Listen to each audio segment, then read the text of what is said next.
We're going to get started right away, please. Good evening. Welcome to a regular board meeting of the Board of Education of the Toms River Regional Schools. This meeting was announced to the public through a notice published in the Asbury Park Press and the Star Ledger on September 1st, 2020, which constituted at least 48 hours notice as required by law under the Open Public Meetings Act. Wendy, roll call, please. Egan. Here. Horgan. Here. Howe. Howe. I know she was here. Bishop. Kidney.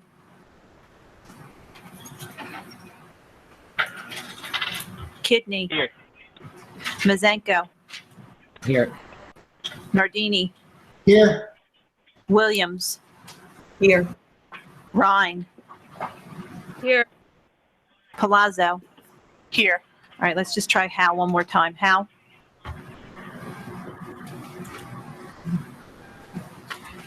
Does the meet indicate that she's still in? Because she was here. Yeah, she's here. Okay. Jay. She's on mute. Jen, can you unmute, please?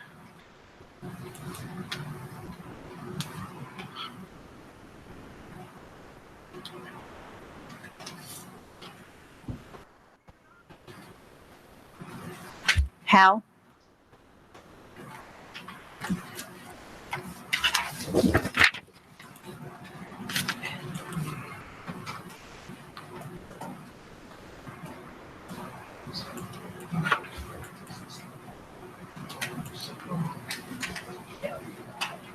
I see her. I don't know that. All right. Moving along, can we have a motion to go into executive session, please? Motion. Second Williams. All in favor? Aye.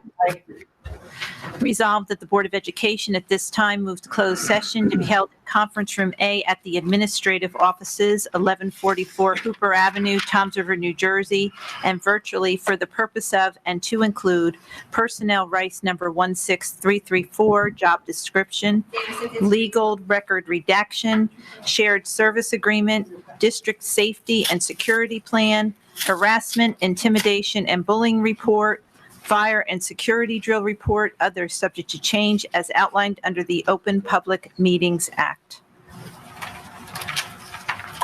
Thank you, Wendy.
negative.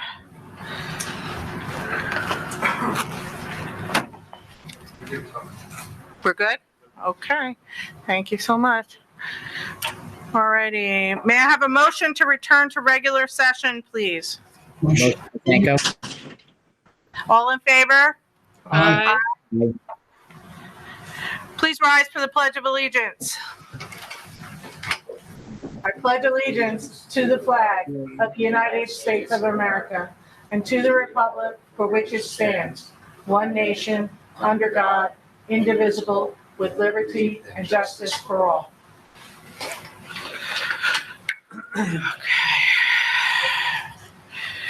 Good evening, everyone. Welcome to our regular Board of Education meeting. At this time, I'm going to turn the meeting over to Superintendent Healy for superintendent's comments.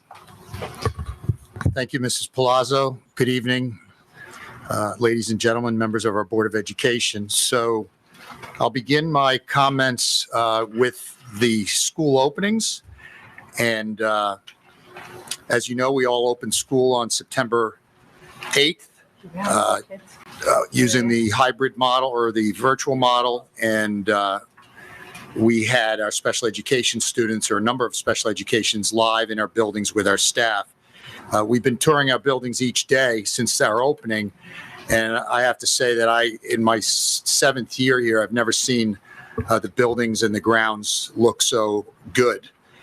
They look very good. The interiors of our buildings are incredibly clean, and our grounds look really well maintained and manicured.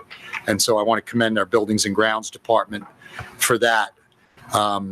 Our buildings are safe, they're clean, and they've been set up for our return in terms of the socially distanced traffic patterns, PPE devices, the sanitizing stations, among other things. We returned staff, as I said earlier, selected groups of special education students for in-person instruction, and Mrs. Forrest will speak further later on. We've also implemented social distancing procedures, new COVID-19 screening forms for all students and staff entering our buildings. At this juncture, we have purchased in excess of $1 million in personal protective equipment, and we were prepared at the opening on September 8th to provide that equipment to all those that needed it. And they included, but not limited to, face shields, masks, gowns, sanitizing material and equipment, plexiglass enclosures, et cetera.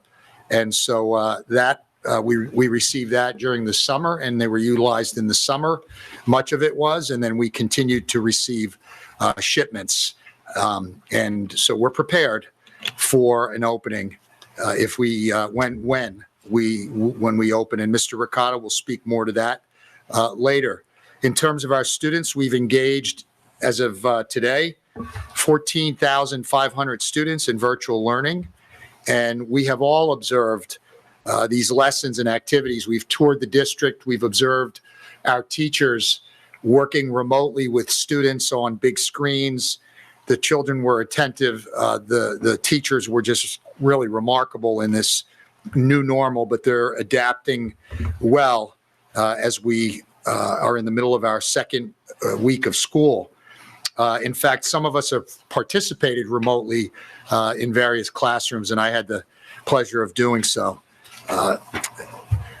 Student attendance, that's a question. How many students have signed on and are participating? Currently, it's a 95% attendance rate, which is consistent through the first days of school when you have live instruction. Our back-to-school nights have begun and have been a huge success. And our teachers have been providing live, virtual, high-quality instruction from pre-K to grade 12. It's quite remarkable. And as planned for and subsequent to the significant feedback from our community that we received in the spring and summer months when we conducted those surveys as we prepared for the summer and then into the start of the school year, we base much of what we've done based on a lot of the stakeholder, parent, and staff feedback. With this said, nothing has really changed since March. We are working around the clock to return back sooner than later, keeping in mind that that's our objective. It's always our objective. We work daily on getting back. It's not an all or nothing. If we can bring back 1 grade level, 2 grade levels, 3 grade levels sooner than later, we will, with eventually transitioning to all grade levels through a hybrid and then into full in-person instruction. And we look forward to the day when that happens. We also, I'm pleased and proud and really just excited to report through a lot of work since the end of the summer and into the early weeks in September, and based on some of the feedback that we've received from parents, and this was already underway, but it allowed us to really work on expediting to discuss it even further and then expand it. And what I am speaking to is what is a tentative October 5th hybrid return date for our pre-K, our K, our grade 1, and our LLD students. And we're really excited to do that. Those are our youngest learners. Those are the students that we don't want to fall further behind, particularly grade 1 that missed half of their kindergarten year. And some of the feedback we received from our K-1 teachers is that if we could get back, at least in a hybrid model, as soon as we can for grade 1, so that our first graders who are our last year kindergarten students really would get an advanced start on really catching up. And we're excited that we're able to do that. And there's more to come on that. And our assistant superintendents will speak to that following my presentation. So prior to deferring to my team for a more comprehensive overview of our efforts to date, I would be remiss if I didn't clarify a few things for the benefit of our community, our parents, our teachers, our stakeholders, really regarding what is either, information that's being inaccurately presented by individuals that are either misinformed or uninformed regarding our efforts in preparing for 2021 school year. And those efforts, I can tell you right now, they've been around the clock. They've been significant, and we've been successful in so many ways. And those issues, in terms of the misinformation, is regarding a number of things. They include information about personal protective equipment and technology, among others. I strongly recommend that if anyone has any questions or concerns regarding what we have, what we've done, and how well we've prepared in the area of technology or personal protective equipment or anything like that, I would ask you to log on to our committee meetings or our board meetings, where we consistently provide a lot of information, but then also go on our webpage where we've provided additional information. And if you still have questions, as I always have done, I invite you to reach out to my office, where we will give you the information and the accurate information. So our teams, as I mentioned earlier, have been working around the clock. And I say around the clock, 7 days a week, Saturdays, Sundays, since the spring and through the summer. Many of them have not even had an opportunity to take a vacation day, and some of them need it, and they will get it when the time permits it. But the commitment to get this school year started and finish last year, and put together graduations for 6 secondaries, among other things, and prepare our buildings, has been the most monumental task in my career for all staff. And those of you that are watching, I commend you, for all of you, for doing such incredible work. In terms of our planning, we have been planning for a successful September 8th opening since spring and through the summer. We are well prepared in terms of personal protective equipment. That's not going to impede our ability to open. It never was. Technology will not impede our ability to open. Curriculum, building security, and the health and wellness and cleanliness of our buildings. If we could begin in-person instruction tomorrow. That's how prepared we are. But unfortunately, as of today, we have 421 staff members that cannot return to our buildings due to either a medical issue or a childcare hardship. This makes it impossible for us to begin a district-wide hybrid blended model for instruction. And we're not alone in this. If you read the paper, if you follow the news, districts are experiencing staff shortages, substitute shortages for a number of reasons. With this said, and keeping in mind that my goal, our goal, and our parents' expectations, and rightfully so, is that we return our children to school beginning with a hybrid model and then ultimately transitioning to full person instruction. Tomorrow, we will be issuing a memorandum to our staff, and I'll read some excerpts of that memorandum, and they are specific to our return back and how we anticipate doing so, especially when I mentioned that the key to our return back is to be fully staffed. The key component, again, to a timely and successful road back is adequate in-person staffing. And therefore, these are the things we are putting in place. And keep in mind that our goal, my goal, was to have a September 8th opening, whether it was full in-person, hybrid, or virtual. When we began and we made that decision for the reasons that were mentioned, we were one of 24 districts in the state of New Jersey. Now we're one of 300 or more, and that number increases daily. So we were ahead of the game in terms of preparation, and we're proud of that. And also very important was many of those districts didn't start till this week. They have to make up that time. They're going to have to make up that time in spring break or winter break, and that's something that we're not going to have to do.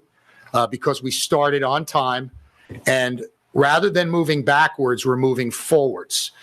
And we're moving forwards from going to a full virtual, to a hybrid, to an in-person. Many districts are going back and forth with that, and they had good intentions, but we're larger, we're more complex, and we had a number of staff shortages that made it impossible. So with that said, we provided childcare accommodations for those hardships because we recognized that those hardships were legitimate, and we wanted to make sure that those staff members that had hardships were given proper time to plan for this plan. So for childcare arrangements, therefore, all childcare hardship accommodations that we made for the start of the school year will be ending October 30th. And so please make the necessary arrangements for staff returns, and this is directed to the staff, for November 9th, 2020. And so if staff has to take a leave of absence due to childcare, we need that information to Human Resources by October 8th. And keep in mind, this memorandum will go out tomorrow. This gives us enough time to find a substitute to cover classrooms, or we need our staff in the buildings. If those teachers that have been teaching virtually due to a medical condition for themselves, going forward, these medical conditions must follow the guidelines under the CARES Act, and those will be listed without reading all of them. If you're caring for someone else in your household with these conditions, they will be required to take a leave of absence in order to do so, and that is just based on the law and what we are required to accommodate. And we understand there are hardships, but keep in mind the goal, and everybody out there wants their kids back in school as we do. And so our goal is to do that as quickly as possible. And the only way we can do that right now is with staffing. So with that said, I want to thank our staff for their efforts, and they've been significant, whether they're sitting at home or they're sitting in a classroom, because we've observed them. They've ensured a successful September 8th opening for our children, and we look forward to when we can once again return to some normalcy. So now I will defer to Hold on a second. I got to make sure I didn't miss anything. Okay, here we go. And lastly, it's important to remind our community that, again, and I mentioned when we made the decision to go to remote, we were one of 24. And that number, as I said, I kind of preempted this, but I'll do it again. I believe are at 300 or more and are growing. And this is an important fact that I read yesterday in national news. On a national level, as of this writing, over 60% of school districts are providing remote instruction. That number is up from 50% since the beginning of this school year, and it's growing. Also, keep in mind when folks want to make comparisons that so-and-so is doing this and you're not doing this, we are a large and complex school district. We're the 6th largest school district in the state of New Jersey. We have the largest board-owned bus fleet in the state of New Jersey. We transport 13,000 children a day. We have 2,700 full and part-time staff in 19 school buildings, and we have in excess of 15,000 students. So this is not a one-size-fits-all scenario, but I want to assure everyone that we are working again around the clock to get back to some semblance of normalcy sooner than later. Also important to note, we have a 30% free and reduced lunch population, and we're very proud of this because we've been doing this since last March and through the summer, working with local partnerships and our staff.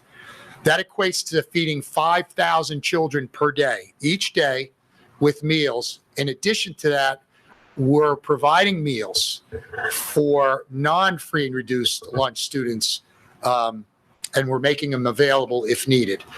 So I bring all that up because we're not your typical district, but we are working tirelessly. And when I say we, I mean everyone. This Board of Education, our entire staff, including our teachers, our buildings and grounds, our nurses, our paraprofessionals. This is an opening like no other year, and I can speak firsthand that they've done an incredible job with opening this school year, despite more challenges than anyone could ever have expected.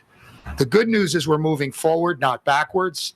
And so I will defer my comments, the remainder of my comments, to our team here that will speak to some of the things I addressed. And then after that, and I see you all on the screen, we're going to introduce our new student representatives. Be patient. You're up soon. And we'll introduce you, and you will be with us for the next 10 months. So sit tight. You look great on screen. And so I don't know who wants to start. We just need a moment, Mr. Healy, to Sure. present our tab. All right. Thank you. Thank you, Mr. Healy.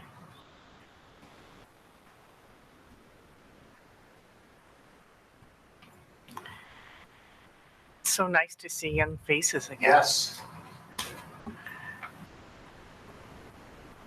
Trying to say.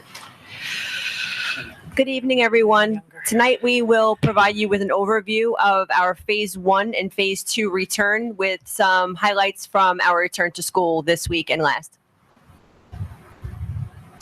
So just some general highlights from our first week of school. We are very proud to report that our attendance for the beginning of the 2021 school year is approximately 96%, very comparable to the rates for the last several years in the opening weeks of school. Some of the typical activities that students have been participating in kind of centered around the routines that you would typically see within the classroom. And although Mr. Healy already addressed that this is a year that has been like no other opening, I think teachers have done a remarkable job of establishing connections with their students in a variety of ways by using all kinds of digital activities to get to know their students and build those connections that they would typically build within the classroom. Those integrated a lot of social emotional learning activities that were very purposefully selected so that students could engage with one another and with the classroom teacher in the classroom virtual setting. We saw a great deal of collaboration amongst peers, this being our teaching peers. We have several teachers throughout the district, of course, more than several, who are teaching collaboratively in classroom with social distancing measures in place, but working together to ensure that we're supporting all students in our schools. Another typical piece that usually is embedded at the beginning of the school year is assessment. And although assessment looks very different at the beginning of this year, by engaging many interactive assessment tools, it was very important for us at the beginning of the school year to ensure that we were collecting enough real-time information about how students were performing at the beginning of the school year so we could inform instruction properly to start off the school year. And what we saw was teachers and students getting acclimated to the school year. So on the screen, you'll see a visual of what the instructional model looks like. It's very comparable at the elementary and secondary level. And when I said that teachers and students were getting acclimated to this instructional model, during the first week or two of school, you may have noticed that there was a great deal more live instruction happening, mostly because teachers were walking students through some of the activities, getting to know Google Classroom, getting to know some of the tools that they were using in their classroom. But this is the district expected instructional model from K to 12. Really, it's P to 12. So if you see the top portion of the box is designated for our live instruction, which comprises approximately a third of the instruction in the class. So this is where teachers are taking attendance, doing wellness check-ins, and teaching the daily objectives in a mini lesson format. For the remainder of the period, and this is not to say that some of that time in a given class period would not comprise a little bit more than third or a little less than third, but the main goal is to move more into a small group teaching model or into a self-directed learning model with students where teachers remain available potentially in the Google Meets while students go off and do some of the work that they would typically do in a classroom setting, however, using more interactive tools. So if you take a look at some of those items on the screen there, you'll see that there's many different strategies used to engage students, both independently and in a small group setting. As Mrs. DeMeo mentioned, the elementary model is and does have a similar framework to that of the secondary. Based on the parent feedback that we received over the spring, we knew that we needed to add more live instruction. So you can see that that is a component at the top of your screen. During live instruction, teachers take attendance. We meet for a morning meeting, check in for social and emotional learning. We introduce our daily objectives, along with providing direct instruction for new skills and content. The other two components of our virtual learning model have to do with self-directed learning. We're really maximizing the virtual tools that we have in place, including Flipgrid and Kahoot. Also, our iReady and ExactPath programs are in place, along with Study Island and MobyMax for students to work at a self-pace. Another big component, especially at the elementary level, is the ability for teachers to work in small groups and one-on-one. We had the opportunity to observe kindergarten classes where teachers are assessing and getting to know their kindergarten students on a one-to-one level. We've had reports from teachers that through this model, they really had the opportunity to get to know their students at a much deeper level at this point of year than they may have in a whole group live instruction in-person model. To give you more of a framework, we've worked specifically with our youngest students and our K and 1 teachers in creating a schedule where we're pushing a lot of our synchronous whole group live meeting instruction to the morning. And then we're focusing in our afternoons to more asynchronous instruction and giving teachers the opportunity to meet with their students for one-to-one small group instruction during that time. This is clearly outlined in this particular kindergarten schedule that was created by one of our kindergarten teams in our building. You could see the number of minutes that are being utilized in Google Meets. It's roughly 4 live Google Meets with the classroom teacher for approximately 30 to 40 minutes, and then more asynchronous instruction and self-directed learning for our students, mainly toward the afternoon time. And as I mentioned, the one-to-one small group instruction being a critical part of our afternoons and our teachers really having the opportunity to get to know our little ones. is also an example of a first grade schedule from one of our buildings as well. So I must say I have to really compliment our teachers. They've been doing a fantastic job providing more live instruction, but being mindful of our students on the other side of the screen and how engaged they are.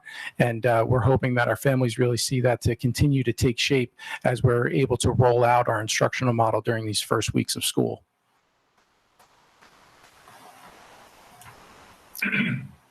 Hello there. Now on to technology. Not a small part of this whole procedure. Well, to get to where we are now, we obviously had to do a lot of things in the past, bring the district ready to be doing what we're doing now. So I just want to take you through a quick little overview of where we came from. So in the past 5 years, we've made substantial investments in technology, starting with putting Wi-Fi access points throughout all of our buildings, 950 access points, huge Wi-Fi network.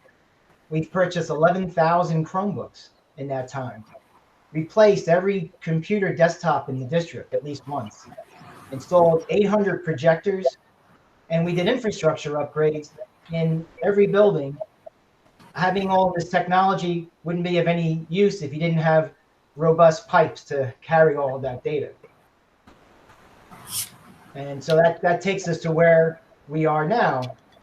And since March of 2020, in order to help the virtual learning that we did in the springtime, we gave out about 2,000 Chromebooks to 2,200 Chromebooks.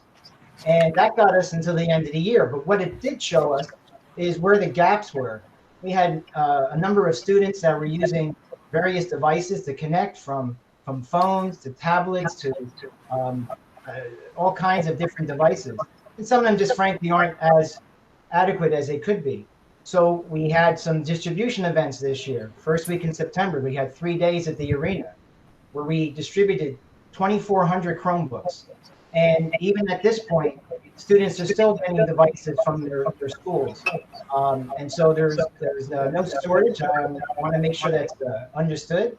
There shouldn't be any waiting lists for Chromebooks because we do have devices to distribute. Additionally, over the summer, we made plans to double our internet bandwidth. We were going to do that the first week or the week before school started. That got delayed just a little bit, and we completed it now, where we've doubled our bandwidth. We have 2 circuits of 2 gigs each for a total of 4 gigs of bandwidth.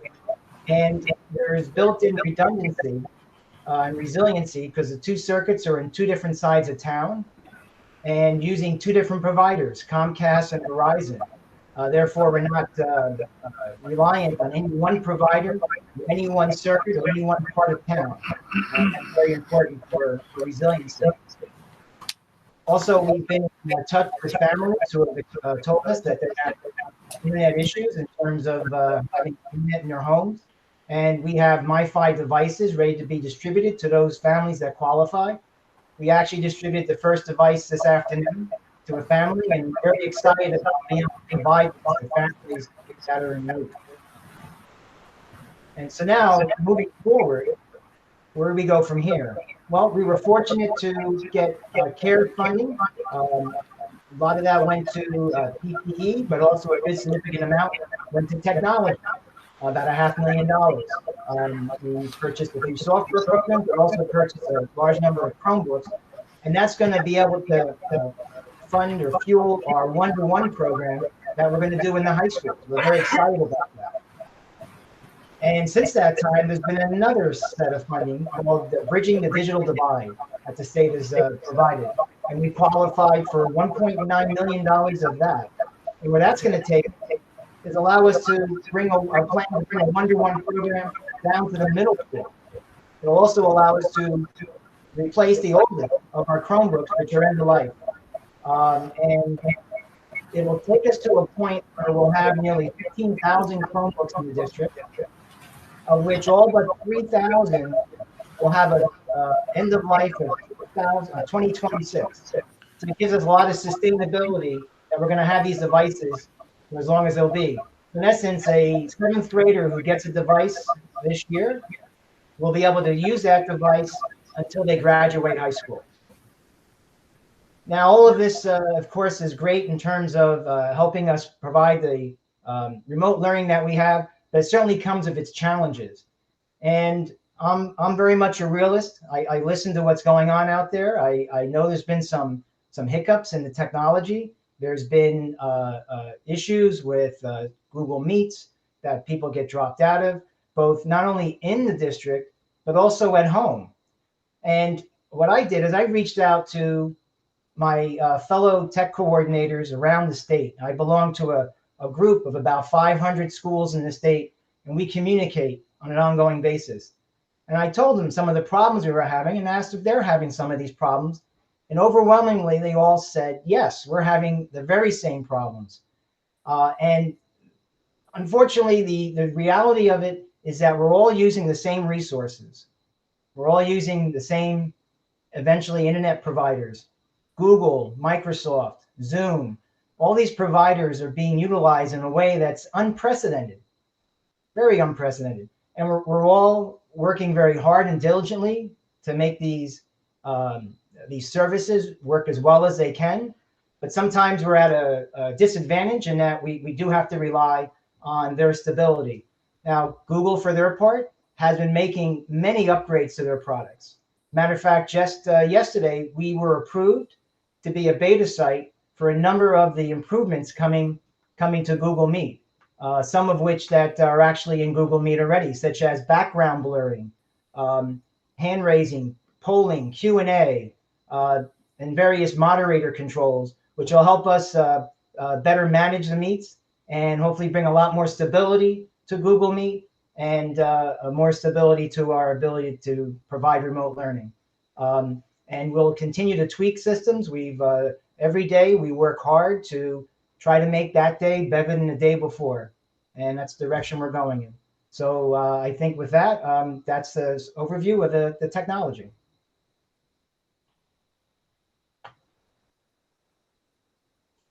Just to go over this again, I know that Mr. Healy spoke about all of the PPE that we have within our buildings and that we started to order and gather back in March in different areas for our special education, our transportation, athletics, maintenance, nursing department, and also within all of our buildings.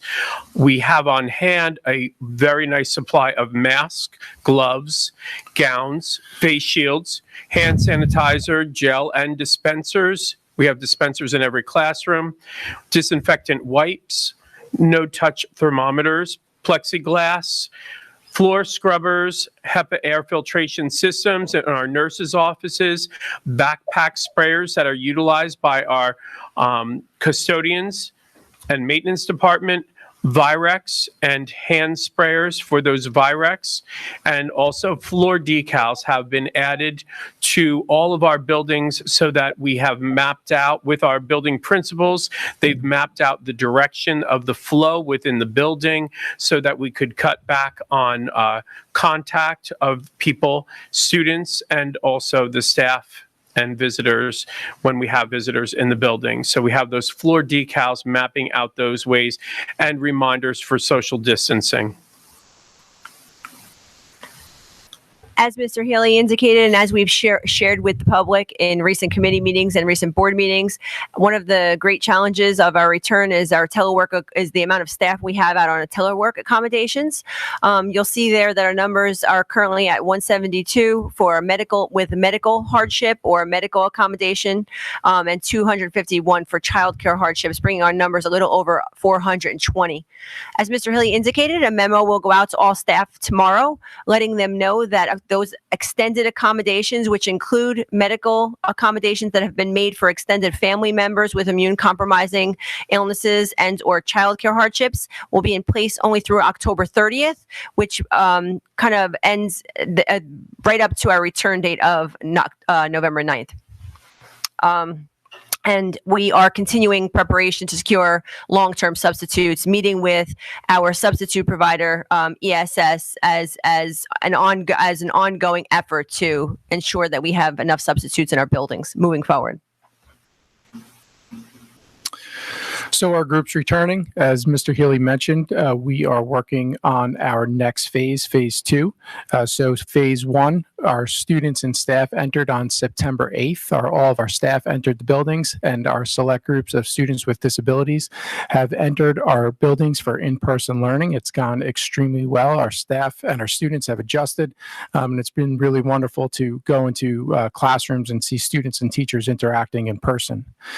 Our next phase, we are tentatively planning for October 5th, and we are going to move forward with a hybrid model. Much of this planning was done over July, so we are excited to get moving toward implementation of this model.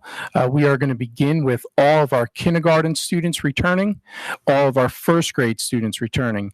As Mr. Healy mentioned, it's really important, after speaking with many of our first grade staff members and of course our families, it's important to note that our first grade students lost a big and important piece of their kindergarten school year last year, and that prompted us to include them in this second phase as well.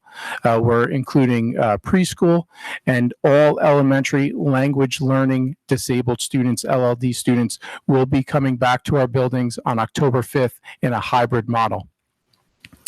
Just to go over that model once again with our community, students will be assigned to 2 cohorts, cohort A and B. This is done due to the need to social distance in all of our classrooms. So in essence, we will have half of a classroom full or half of our students in one classroom on one particular day to meet the requirements of social distancing. Students in cohort A will attend school on Mondays and Wednesdays, and those last names, for the most part, will work A through K. As we mentioned, in the months of July and August, we will be working with our buildings to make sure that all families, family households, are attending the blended learning model on the same days, even as we begin to bring other grade levels back. So families do not need to be concerned that one child will be going on Tuesday and Thursday and the other will be going on Monday and Wednesday. Our students in cohort B will attend on Tuesdays and Thursdays, and on Fridays, all students will participate in virtual learning. This model will provide 2 4-hour in-person days with afternoon virtual supports and 3 virtual days per week for students. And we believe that the in-person instruction that our students are going to receive are going to even enhance our virtual instructional model even more so than it currently is. And we know that our students and staff are prepared to provide instruction and learning through a virtual model. This is to just take a closer look at our blended learning 4-hour in-person instruction day and how the groups will work. Each day kind of builds on the other. So you'll see our first day of face-to-face. Our teachers are reviewing, they're reteaching, they're reinforcing. And then the first day of virtual for that group, they're receiving the lesson introduction. So our staff are really going to be working with our students that are in person on the work that they're completing to make sure that we're taking some of the onus off of our families in doing that. So the model really flows very nicely between virtual and in-person learning experience, and both students in Group A and Group B get the same experience and model. In order to support our parents and our students and our teachers in an effective implementation of this model, we are planning for a parent academy that will most likely run the last week of September. Information should be forthcoming shortly. We have created the parent and the teacher virtual handbooks. If you haven't had an opportunity to see those, they're available on our TR Safe Return website. We also have the TR Safe Return website, which is updated daily with a variety of facts for staff and for parents. But what the newest additions on that website are a variety of parent and student tutorials. As of today, there have been multilingual tutorials added to the website as well. If you go onto the Safe Return website, and you can access the website through trschools.com. There's a link down on the right-hand side for the TR Safe Return page. And if you scroll to the bottom of that page, there are a variety of virtual supportive videos available to click on. We also have a variety of building level support sessions. As we mentioned a little bit earlier, the collaboration that exists amongst our teachers is remarkable. There are support sessions being offered daily. I know that Jay offers a great deal, Jay Atia, who spoke earlier about technology, offers a great deal of support sessions, sometimes even one-on-one with our staff, as does Tiffany Lucy, our supervisor of educational technology. And we are proud to roll out an after-school professional development academy, which is not unique to this year. We generally have an offering of after-school professional development for staff. However, that of course looks a little bit different in a virtual model, and it makes it very convenient to participate in as well. So important dates to remember, beginning tomorrow, September 17th through the 23rd, the parent portal will be open for our pre-K, kindergarten 1, and our language learning disabled students K to 5 to reselect their learning model. So all of our families will continue to have an option to remain in a virtual setting, and we would ask that our families reselect their virtual model. This was done in July, but we want the most up-to-date data, and based on a lot of the feedback that we received from families, we believe that their choices or decisions may have changed since the month of July. September 24th through August 1st, the parent portal will open for all grades 2 through 12 to reselect their learning model in preparation for a return date of November 9th. October 5th, preschool, kindergarten, grade 1, and elementary LLD will return to an AB hybrid model. And at the moment, currently tentatively November 9th, all students will return for an AB hybrid model.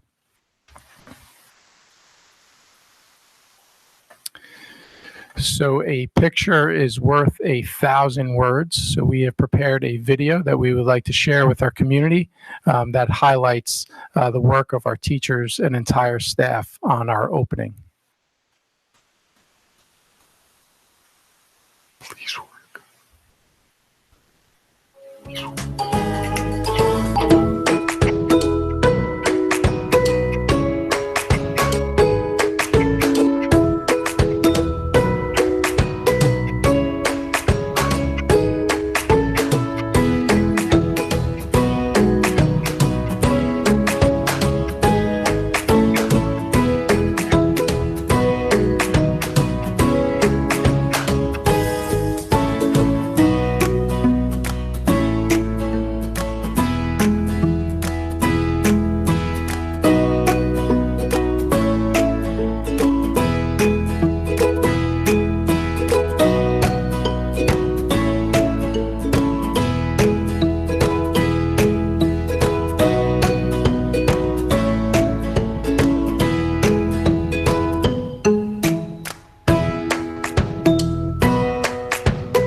Mr. Healy, that concludes our presentation. Thank you. And I'm just, again, incredibly proud of what we're able to do under these circumstances. Mrs. Forrest, did you have something to say? Yes, good evening. Regarding special education, I know we were going to touch on that as well. Great. Our students and staff on the first day of school entered the building with smiles under their masks. I know we were all around to see it.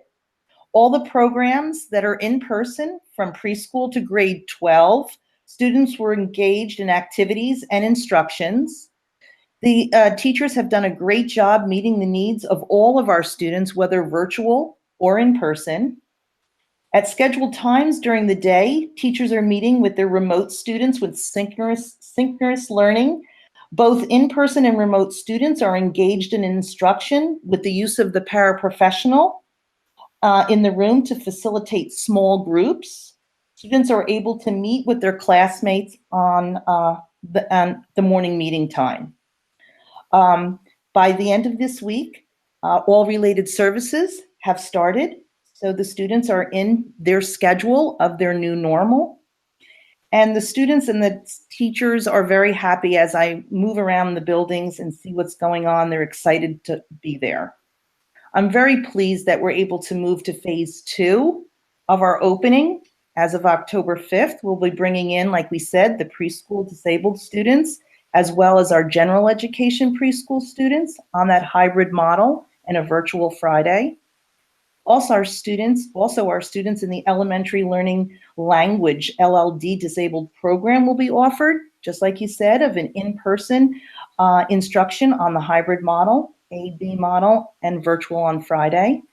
Of course, parents will have a choice if they would like in-person or stay virtual. Our related service staff and our child study teams have been working to open a related service clinic on Fridays that will start on October 2nd. The clinic will address occupational, physical, and speech therapies. Parents will have the option to bring their child by appointment only into the school for their related service.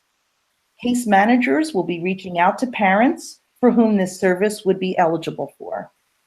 I look forward to phase 2, and I know with the dedication of our staff, it will be as successful as phase 1 has. So thank you, Mr. Healy.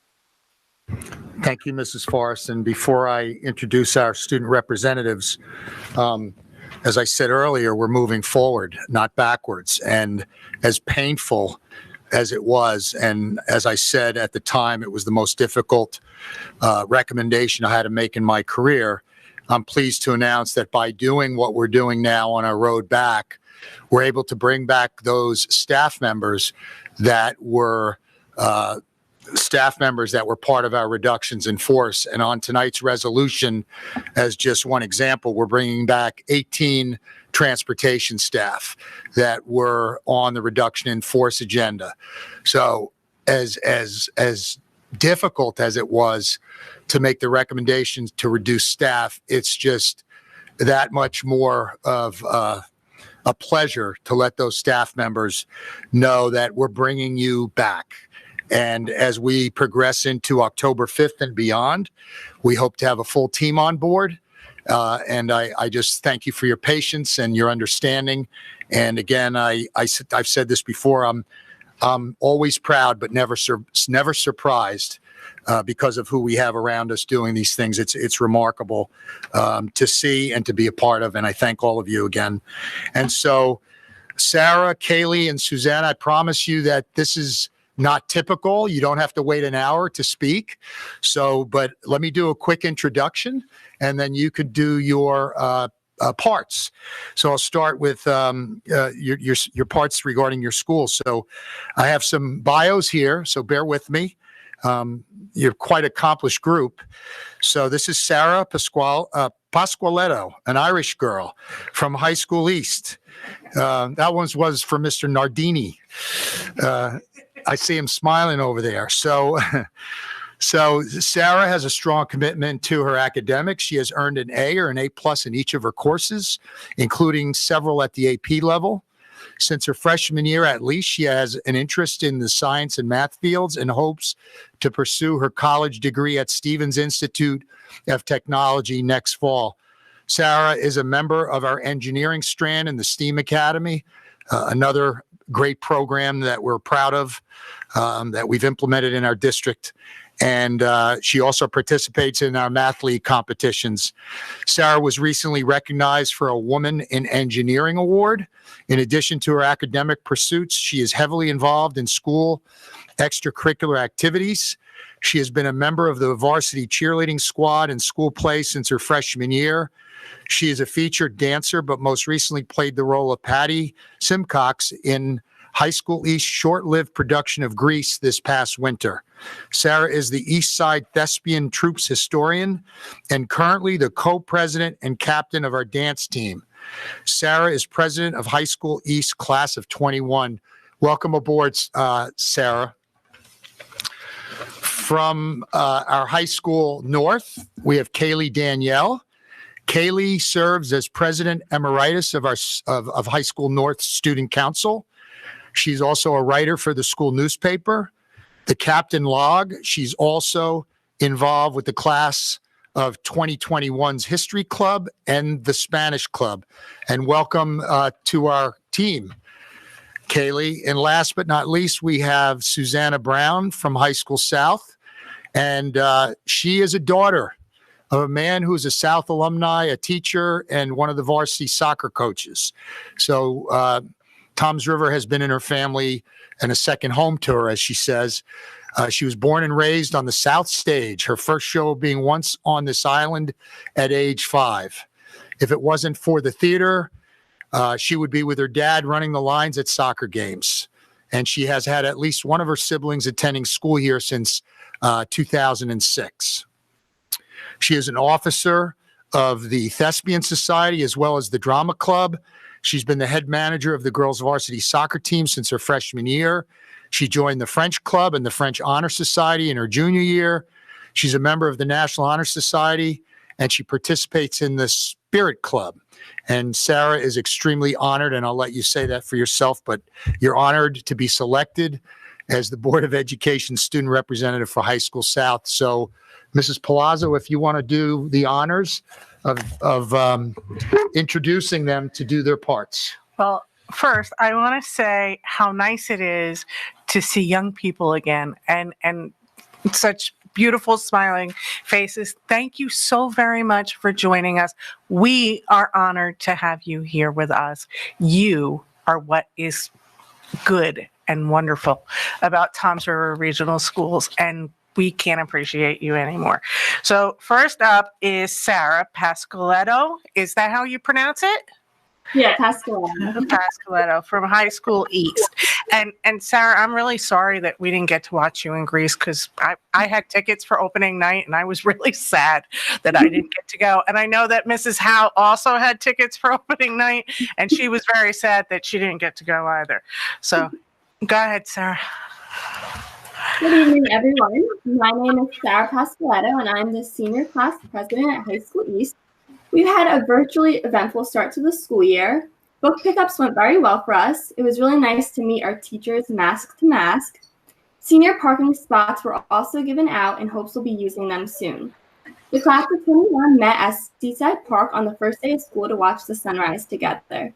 Thank you, MP Pictures, for capturing the moment for us. Virtual morning announcements are done by me and my vice president, Nicholas Eugenio, and are posted on the Instagram and our website daily. Fall sports have started practicing again using CDC and state-mandated guidelines. Fundraisers have also begun. Football hosted one at Stewart's, and cheer is hosting an online fundraiser currently. Clubs such as Character Club, Interact, Yearbook Club, Skating Club, Medical Club, and Student Council have begun as well. The Thespian Honor Society is starting their first online talent expo. The dates will be announced in the future for that. The teachers have been using stress management techniques with their students to ease into the school year. The teachers were also sent a thank you video from the Thespian Honor Society troupe to recognize their hard work and dedication they have put in. Congratulations to Mrs. Marcy Brush and Mr. Eddie Goodman for receiving a Raider Excellent Award for providing the time and resources to support a student in need. And another congratulations to Mr. Michael Nickel for being recognized as our Employee of the Week. Mr. Nickel was selected for his efforts to support the technological needs of our staff in our virtual learning model. Although this is not the way we wanted to start the 2021 school year, we appreciate everyone's efforts to make this year be as great as it possibly can be. Also, the whole school would like to recognize the passing of Aiden and Tessa. His legacy as a Raider and a wonderful person will live on. Thank you. Thank you, Sarah. You represent your Raider community very well. We look forward to hearing what you have to say next month. Next up, we have Kaylee Danielle from High School North. Welcome, Kaylee. Hello. You're up.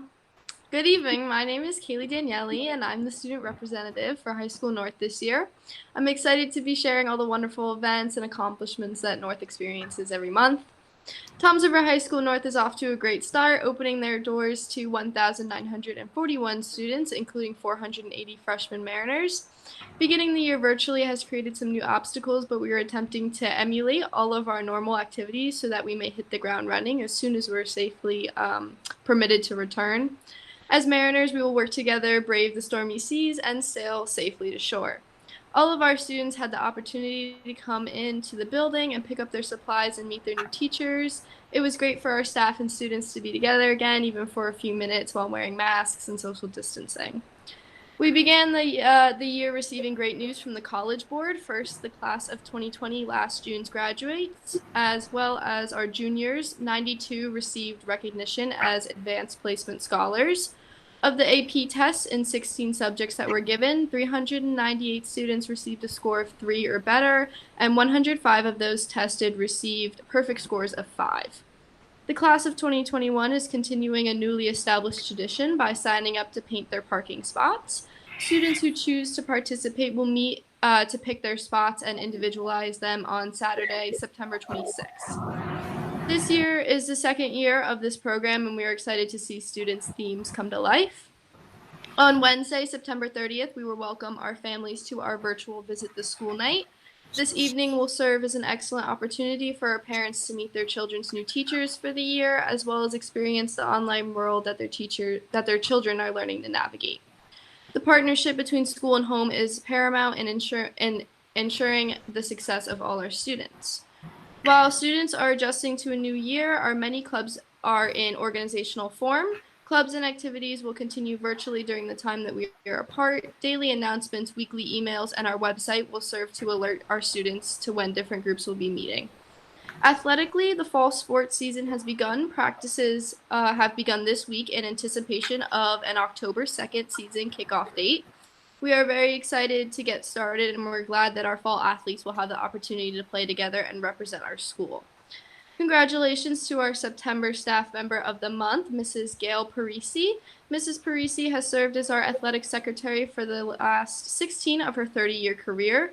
Outside of her office, she enjoys gardening and spending time with her family. She has been rock solid as we navigate the current world of interscholastic athletics, and we're lucky to have her. Congratulations to our September Seniors of the Month, Krishna Parikh and Hannah Kaufman. Krishna serves as the secretary of the class of 2021 and is a team senior in charge. She's a member of our varsity girls tennis team and is a writing center tutor.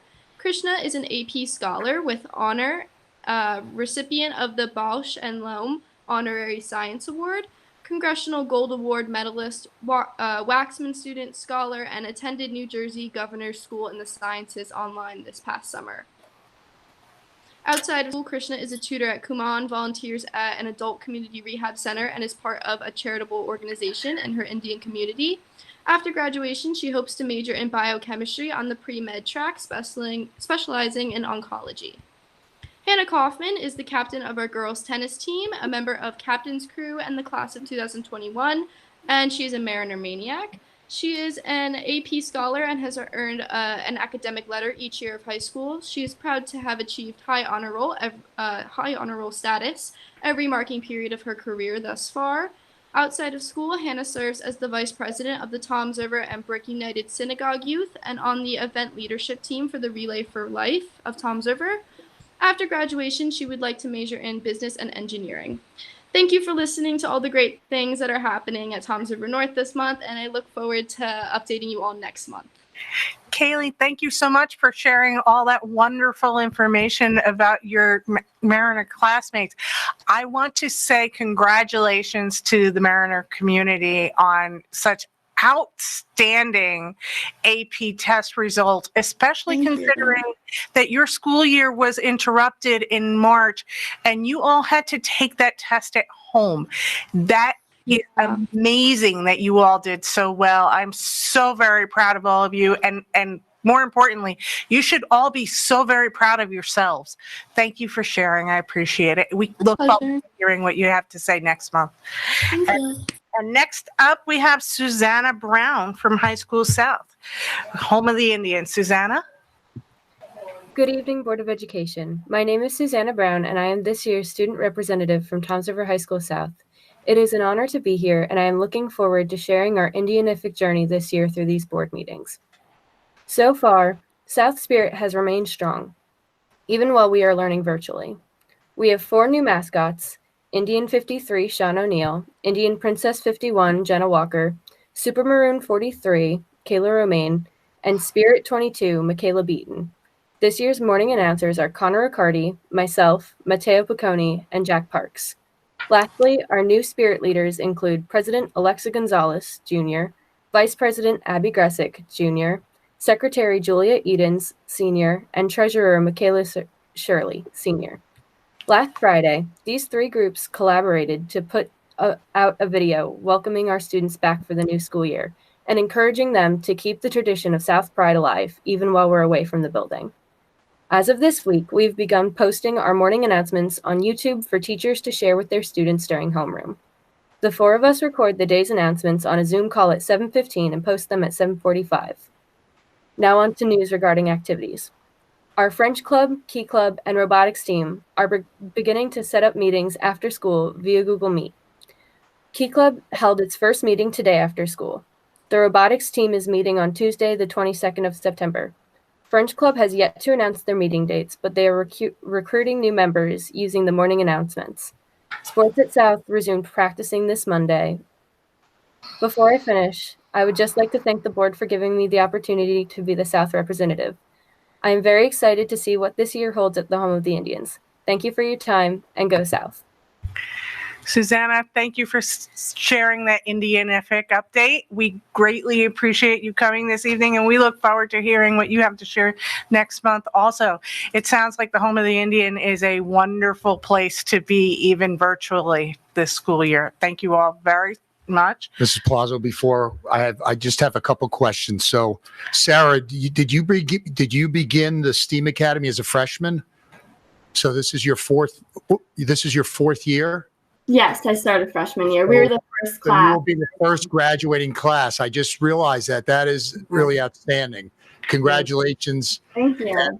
And then Kaylee, wasn't your sister a student rep? Yeah, she was. Last Okay. year it was Shauna, and the year before that it was my sister. Okay, well, so I remember names, as many as I have to remember, but congratulations. Right behind me, actually. That's Where her is school picture. Oh, her picture. Yeah, Okay. her name was Gianna. Well, congratulations to all of you, and we look forward to spending time with you. And then on a somber note, and I'm ashamed to say I almost forgot, but last week we lost one of our 2020 graduates from High School East, Aiden and Tesso, and we worked so hard to really provide opportunities for our students to participate in the graduation. And we're just thankful that Aiden had the opportunity to be a part of that with his classmates and his family. And so maybe I think we take just a moment of silence in his honor and just keep his family and friends and his classmates in our thoughts. This is no doubt a difficult time.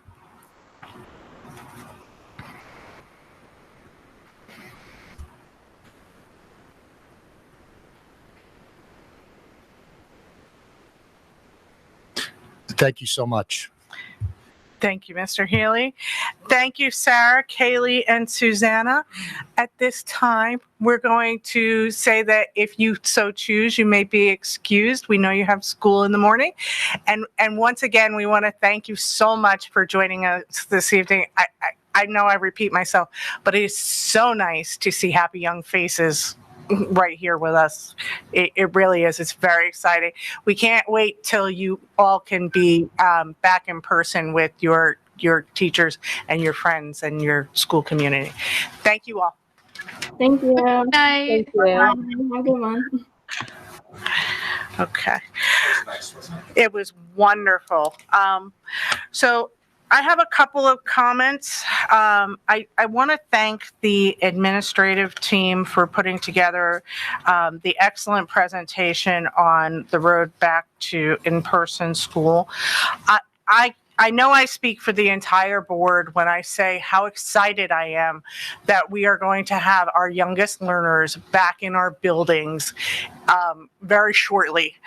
It is incredibly important to the board. I know we've been talking about this nonstop since the decision was made to go fully virtual, that we wanted to make sure that we expedited the process of getting these children back into our buildings for brick and mortar instruction, because they're just learning how to learn. And I look forward to adding more grades as our staffing situation improves. I know that it is difficult to bring children in for in-person learning when we have, in some departments, half of a department missing for, say, English or science or world language in some of our buildings. And I know some of our elementary schools don't have gym teachers or art teachers at all at this point in time in the actual buildings. So hopefully we can help everyone solve their childcare issues, and we can get everyone back to our buildings so that we can welcome our children back as soon as possible. I want to say thank you so very much to our instructional staff for all the hard work that has gone into the school reopening. It has been wonderful to peek in on your classrooms and watch you take interest in inventories and engage our kids, and even to prepare them for a new, different kind of assessment where you're taking benchmark tests at home. I know that this is really hard and it's not ideal, but you are all doing a great job of making the best of it and making sure that the children know that it's a temporary situation and we can't wait to welcome them back and see them in person. And I thank you very much for that. You are making it as normal as it possibly can be at setting up routines and expectations, and you're doing a wonderful job. So thank you so very much for all of that.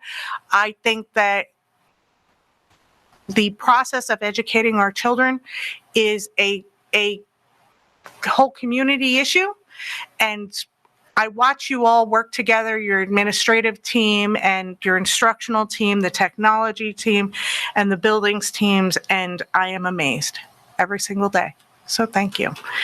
Moving on, our committee reports can be found on the Toms River Regional Schools website. This month, the Budget and Finance Committee met, the Buildings and Grounds Committee met, the Buildings and Grounds ESIP and Referendum Committee met, the Curriculum Committee met, and the Personnel Committee met. And lots of great discussions were had. I encourage you to look that up. At this time, we're going to have inquiries from guests and press limited to agenda items only as per board policy 0167. Members of the public are invited to comment on agenda action items only during this public comment portion of the meeting, and each speaker's comments will be limited to 3 minutes in duration, and this public session will be limited to a total of 30 minutes. The board, pursuant to the Open Public Meetings Act, will not publicly discuss personnel matters. All statements, comments, and questions shall be directed to the presiding officer. No participant may address or question individual board members, administrators, or staff. The board will give all comments appropriate consideration. Board members and employees retain the right of privacy and are protected against defamation and slander according to the laws of New Jersey. Please state your full name and address for the record and spell your last name, please. The number to call for public comment is 732-505-5600, and the phone lines are open now.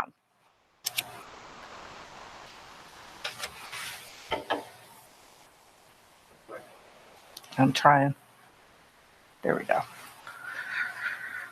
Again, the number is 732-505-5600.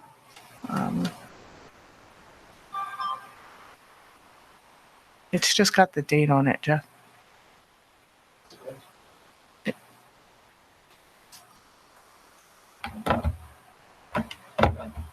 There we go.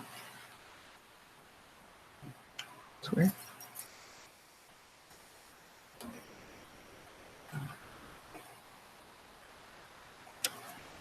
Okay. Is it working?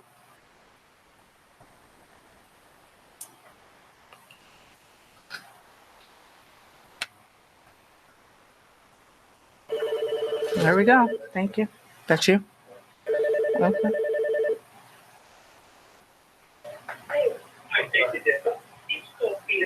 Okay. Oh, whoops.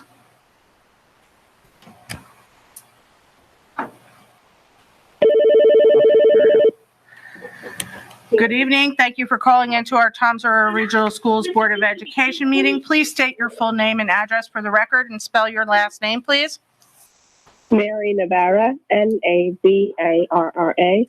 1336 Ocean Avenue. Good evening, Ms. Navarra. How can we help you this evening? I was calling in just with a question. With the kindergartners returning to school, if a child has an IEP that has a para assigned, will they be supported with that para when we get to in-person instruction? Okay, Mrs. Navarra, this is not an action item this evening. I know that it may seem that way, but it is not. It's not something that we're voting on. We already, made action on that.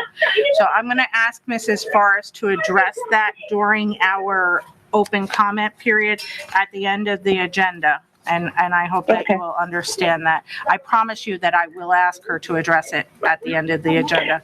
Okay? Okay, appreciated. All right. Thank you very much, Mrs. Navarro. Huh? Nobody? That's it? Okay. We'll give it one more minute.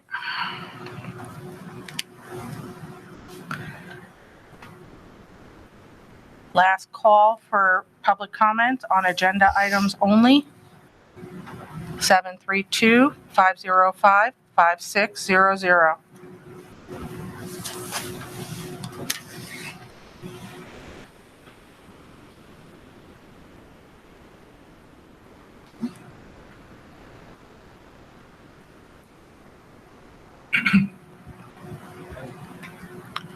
At this time, we're going to close the phone line and move on with the remainder of our agenda. Wendy? Need a motion for the approval of the resolution for the Week of Respect. So moved, Mazenko. Second Egan. Roll call, please. Egan. Yes. Organ. Yes. Howe. Yes. Kidney. Yes. Mazenko. Yes. Nardini. Yes. Williams. Yes. Rhine. Yes. Palazzo. Yes. Need a motion for the approval of the shared services agreement between Jackson Township Board of Education and the Toms River Regional Board of Education. Motion Howe. Second Howe. Roll call, please. Egan. Yes. Organ. Yes. Howe. Yes. Kidney. Yes. Mazenko. Yes. Nardini. Yes. Williams. Yes. Rhine. Yes.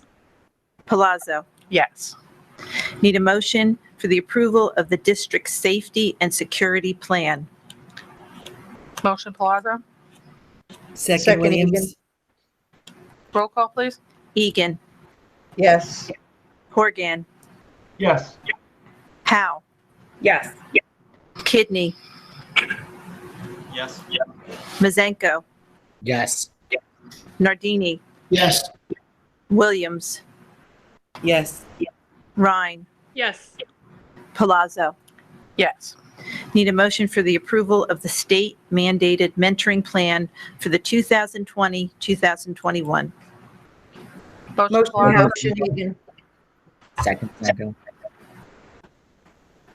Roll call, please. Egan. Yes. Horgan.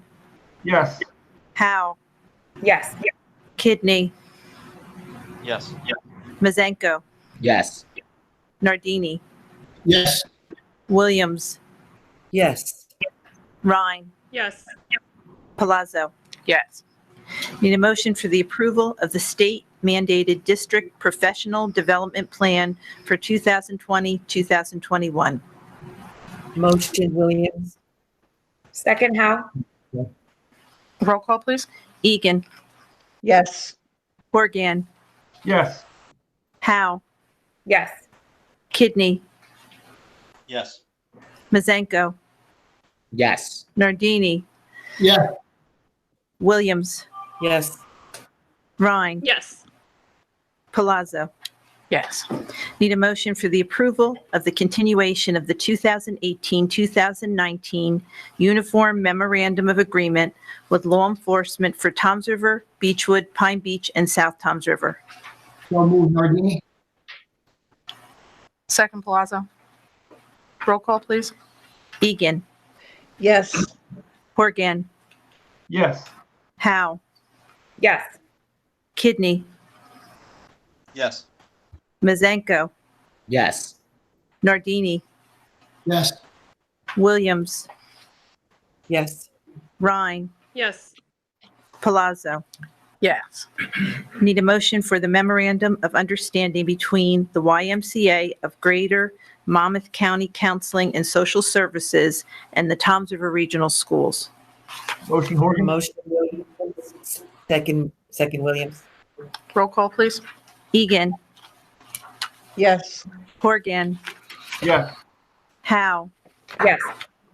Kidney. Yes. Mazenko. Yes. Nardini. Yes. Williams. Yes. Rhine. Yes. Palazzo. Yes. Need a motion for the approval of the Ocean County YMCA rental of facilities pool space donated for the practices and meets. Motion. Motion Egan. Second, Blanco. Roll call, please. Egan. Yes. Horgan. Yes. Howe. Yes. Kidney. Yes. Mazenko. Yes. Nardini. Yes. Williams. Yes. Rhine. Yes. Palazzo. Yes, with a note that we thank the Ocean County YMCA so very much for donating this service for our students. Need a motion for the approval and adoption of the second reading of the following policies, regulations, and bylaws as listed in the agenda. Motion, Blanco. Second, Howe? Roll call, please. Egan. Yes. Horgan. Yes. Howe. Yes. Kidney. Yes. Mazenko. Yes. Nardini. Yes. Williams. Yes. Rhine. Yes. Palazzo. Yes. Need a motion for the approval of agenda items number 19 through number 24 as listed in the agenda. Motion, Palazzo. Second, Blanco. Roll call, please. Egan. Yes. Horgan. Yes. Howe. Yes. Kidney. Yes. Mazenko. Yes. Nardini. Yes. Williams. Yes. Rhine. Yes. Palazzo. Yes.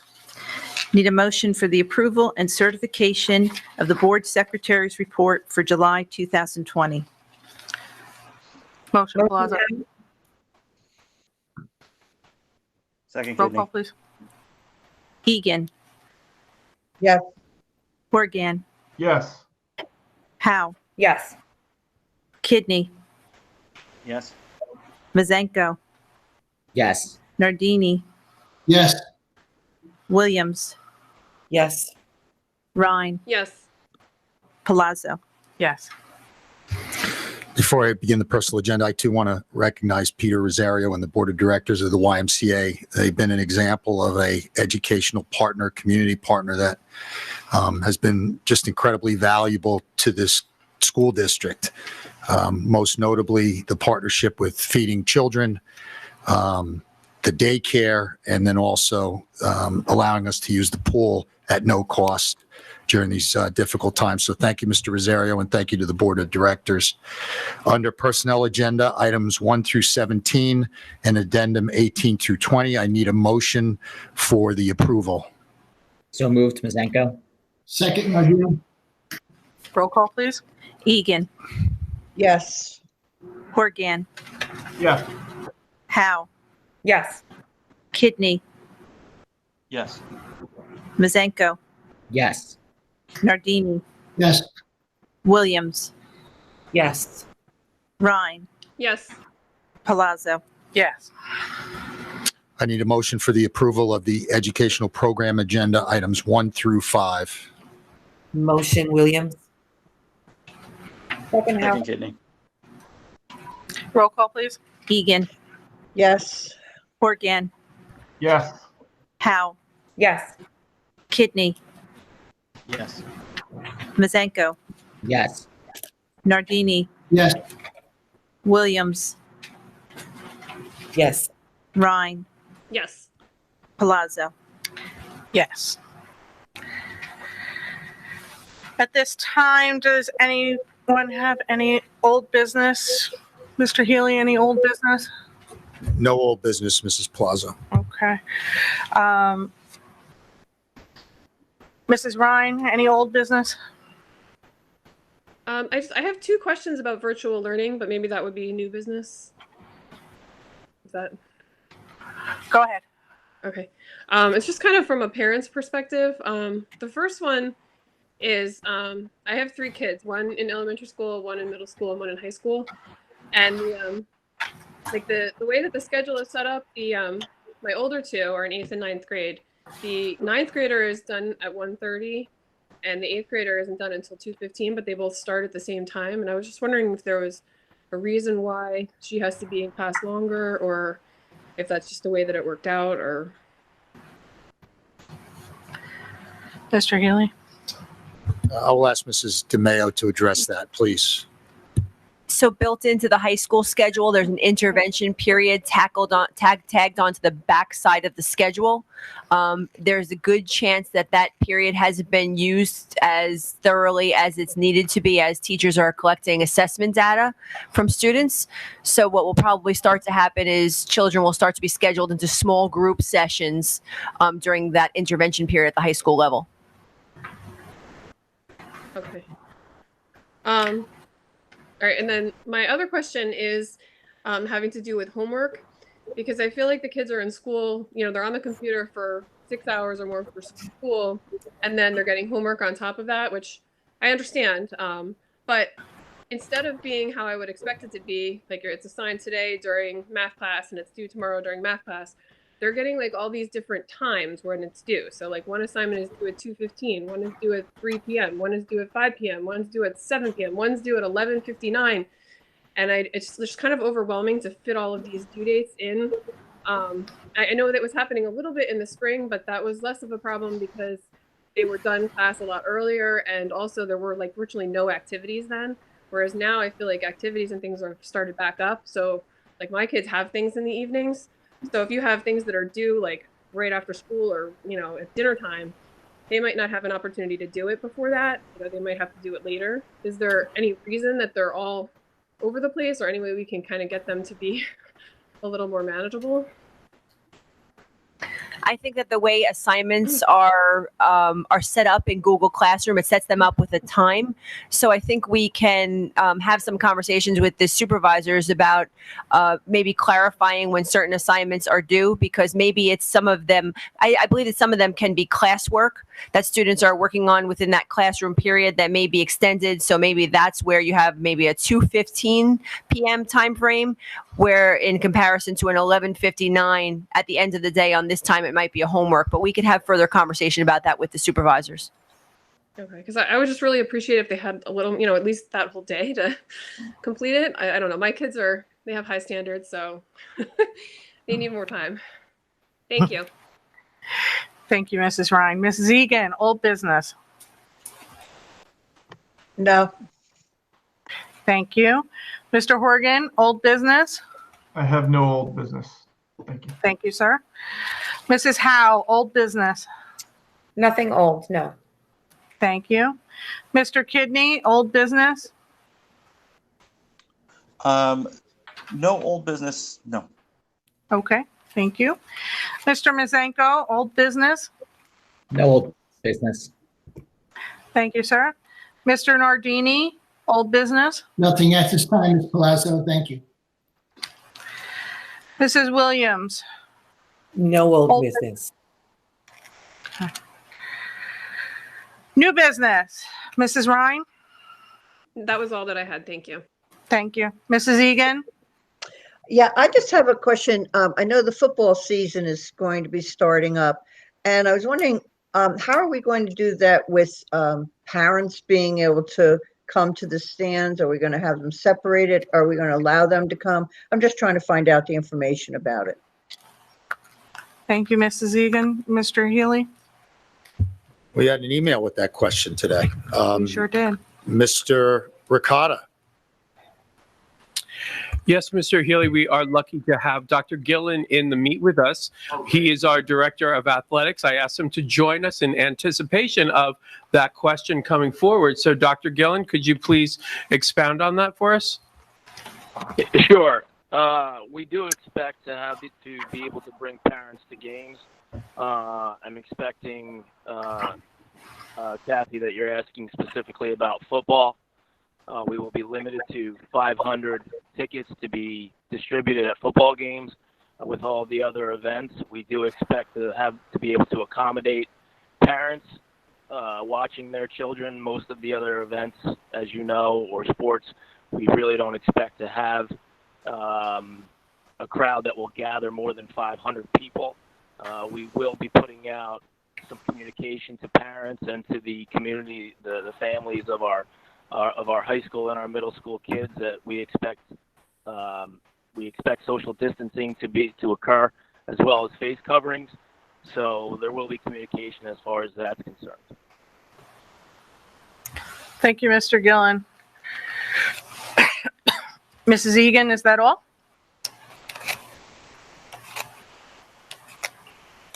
Mrs. Egan? Yes, that is all I have. Thank you. Thank you. Mr. Horgan, new business.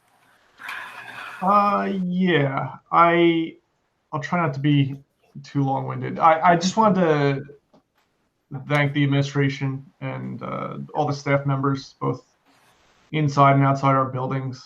This is my third year on the board, so it's my third school opening, and every year there's always challenges and difficulties in starting the school year, but I think this is probably the most difficult start of a school year the district has ever faced. There might be a historian out there that maybe there was like an alien invasion or something that happened in the 70s that I'm unaware of, but I would have to imagine this is the most difficult, because of the circumstances, the most difficult start of a year ever.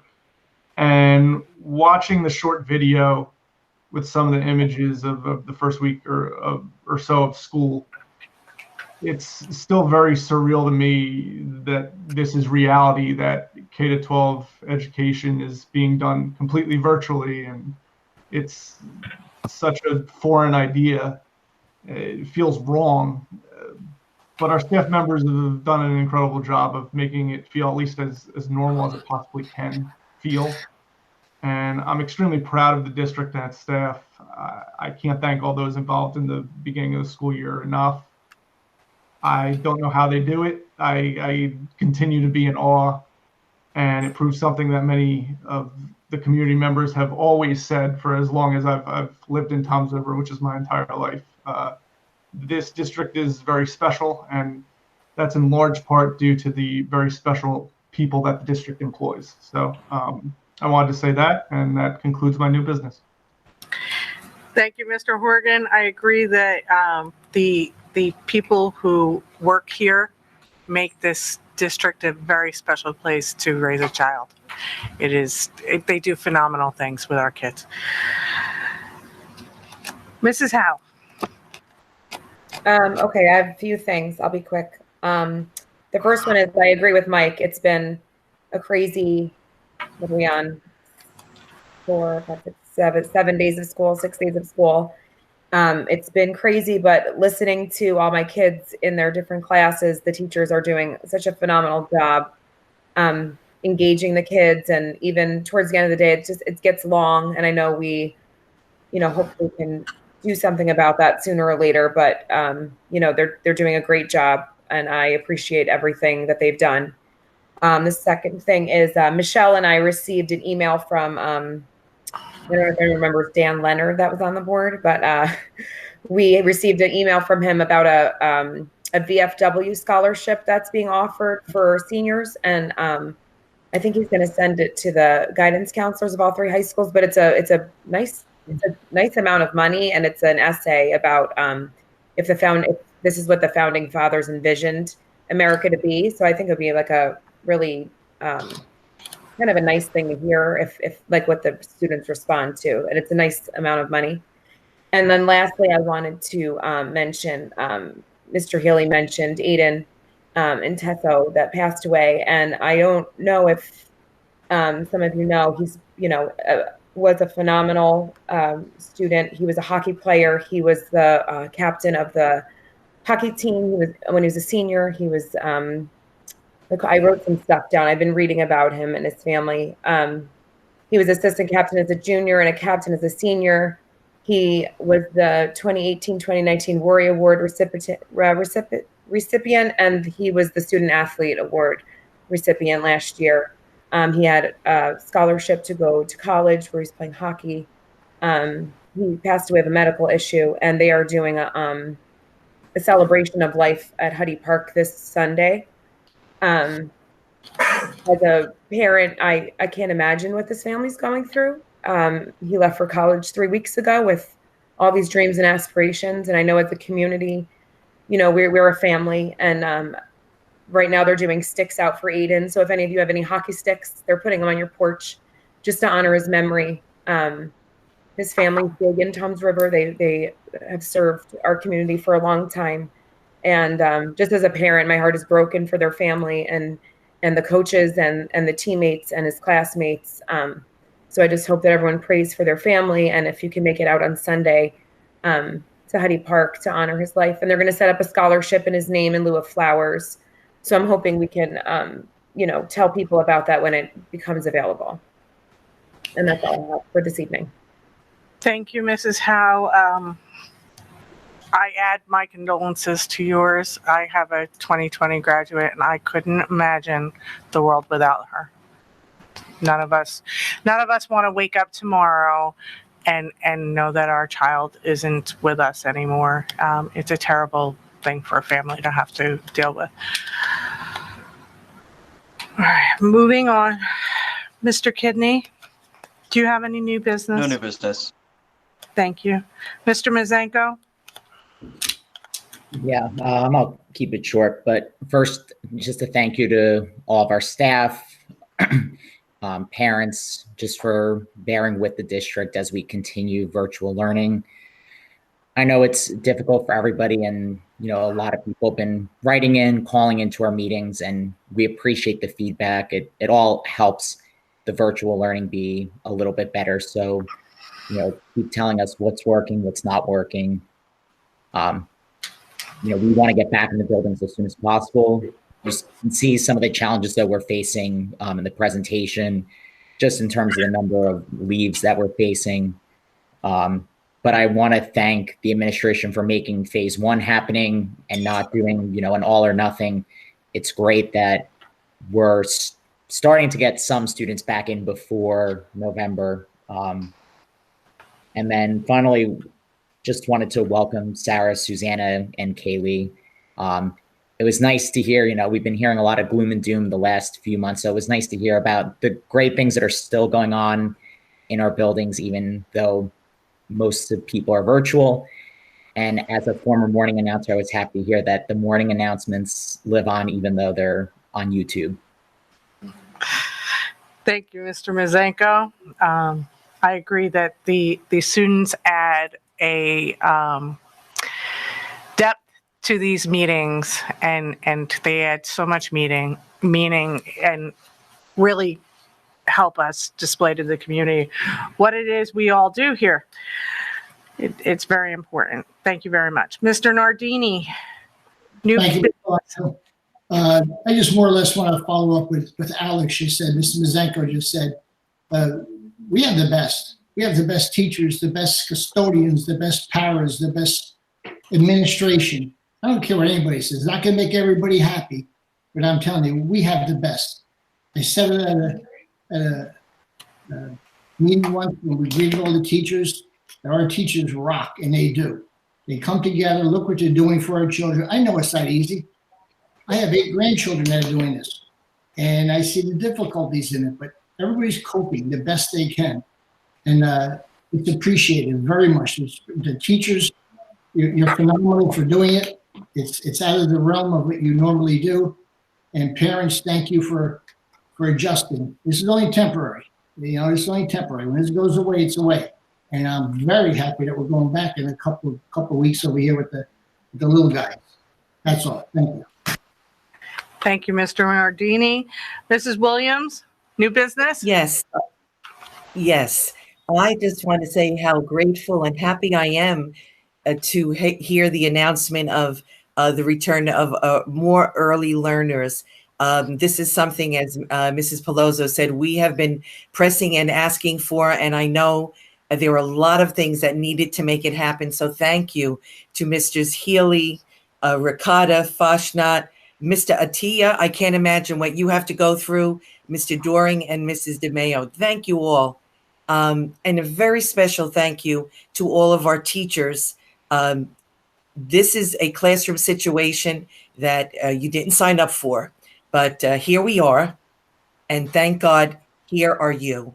And I thank you for meeting the occasion. God bless you and thank you all. Thank you, Mrs. Williams. So I want to say a teacher that I admire said recently to me that as a community, we all need to put our positive pants on and make the best out of this.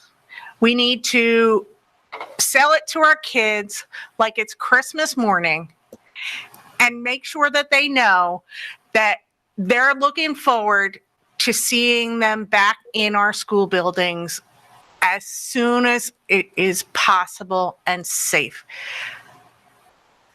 So that's what I have to say to everyone this evening. We all need to work together.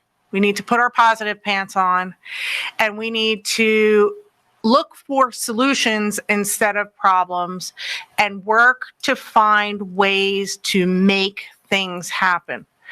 We've been blessed with administrators in this district that have asked, why not, when told that we can't do something, and looked for detours around the roadblocks. And that's been true in the past, and it's true now. Everyone here works incredibly hard, and when faced with a roadblock, we say, why not? Where is an alternate path? How can we get there? And I am so very proud of the reality that we are modeling resilience for our children. We're modeling grit for them because, quite frankly, 12 years from now, our little guys are not going to remember that there was a pandemic, but they're going to remember how they felt about the way we behaved. So that's what we need to model for them. We need to model positivity and a can-do attitude that we can find a way to make what they need happen.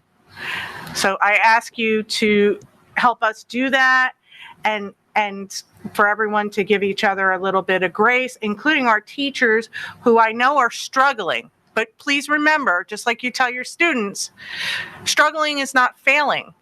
It's a process. There is productivity in struggle, and we are finding new ways and new paths, and we're doing it together, and it's making us stronger. We'll come out of this stronger on the other side, I promise you. At this time, Mrs. Palazzo? Yes. Mrs. Palazzo, may I? Absolutely. I apologize. I'm sitting here looking, and one of the hardest jobs, I'm sure, the complexity, Mrs. Forrest, that you had to do. Joy, thank you so much. You actually led the way with bringing all of our special ed in. So you were the leader. You were the leader in that. And I'm sorry that I name you. You are doing an extraordinary job, and we all appreciate it. Thank you so much. Thank you, Mrs. Pelosa. Thank you, Mrs. Williams. It's an important reminder that everyone here, we work as a team, and everyone's important. Everyone has their role. And we may not be calling everyone out at a meeting, but we can't do it without the entire team. Everybody has a role in making sure that our children have what they need each and every day. Everyone from the janitor to the lunch lady to the bus driver to the teacher to the para to the supervisor, the secretaries, everyone. You are all important, and we thank you all very much. At this time, we're going to open it up to inquiries from guests and press, limited to 5 minutes on any item. Anna? Yes. Can I ask a question? Because I know we'll probably have a lot of phone calls for it, and it might alleviate the time for us. I know we've received a lot of emails about changing the times of schools, and we talked about it in our meeting, and Kara gave a good explanation. I think it was Kara, I'm sorry, of why, we're asking, for if we can all be on the same schedule. We've received so many emails from parents. So I'm wondering if we can address it now, because it might, then some people might have to wait on hold and their question will be answered before the questions start. Is that fair to do before the phone calls? That seems reasonable to me, Mrs. DeMayo. We had so many emails, it might alleviate some of the. Okay. Thank you, Mrs. Howe. Mrs. DeMayo, if we could revisit the issue of the school times. Absolutely. So one of the questions that we've been receiving quite frequently is regarding the differences in the school end times and the variations in class periods. So, for example, why lunch might not be at the same time for siblings in the same household that attend multiple grade levels. So, as you know, each of the schedules in our elementary, middle, and high schools are different at each building. For example, in our intermediate schools, the schedules are often driven by the houses and the cycles and how the students attend specials and attend lunches. And because of that, the periods do not align even within a given school. The end of the school day has a variation, I think, of about between the middle and the high school, I think of about a half hour, because on the back end of the high school schedule, an intervention time period has been added for a variety of reasons. And at this time in the year, there might not have been a great need for intervention to be offered to all classes, but students and parents should see that pick up a little bit. However, as mentioned in our presentation, we will be transitioning to the 4-tier time schedule for October 5th, which will change the start times of our elementary. Actually, our elementary remain on the same start times because they are currently on the 3rd and 4th tier time starts, but that will change the start times for our intermediate and our high schools to their original start times. And obviously, there will be variations in the period times, the length of the day, and the end times for those schools. And all of that information will be released most likely next week. Thank you, Mrs. Thank you. DeMayo. Thanks, Kara. Thank you, Mrs. DeMayo. Okay. Will that be all? Nothing else from the board? Okay. At this time, we are going to open it up to inquiries from guests and press, limited to 5 minutes as per board policy 0167, public participation in board meetings. Members of the public are invited to comment on any school district matter during the public comment portion of the meeting, and each speaker's comments will be limited to 5 minutes. The board, pursuant to the Open Public Meetings Act, will not publicly discuss personnel matters. All statements, comments, and questions shall be directed to the presiding officer. No participant may address or question individual board members, administrators, or staff. The board will give all comments appropriate consideration. Board members and employees retain the right of privacy and are protected against defamation and slander according to the laws of New Jersey. Please state your full name and address for the record and spell your last name, please. The phone line is open now. The number is 732-505-5600. While we're waiting for the first call to come in, Mrs. Forrest, we had a question earlier about IEP para assignments for in-person learning. Yes, Mrs. Palazzo, yes, a para will be provided to that student, that kindergarten student that will be coming in the hybrid model. Thank you very much, Mrs. Forrest. We appreciate that answer. Good evening. Thank you for calling into our Toms River Regional Schools Board of Education meeting. Please state your full name and address for the record and spell your last name.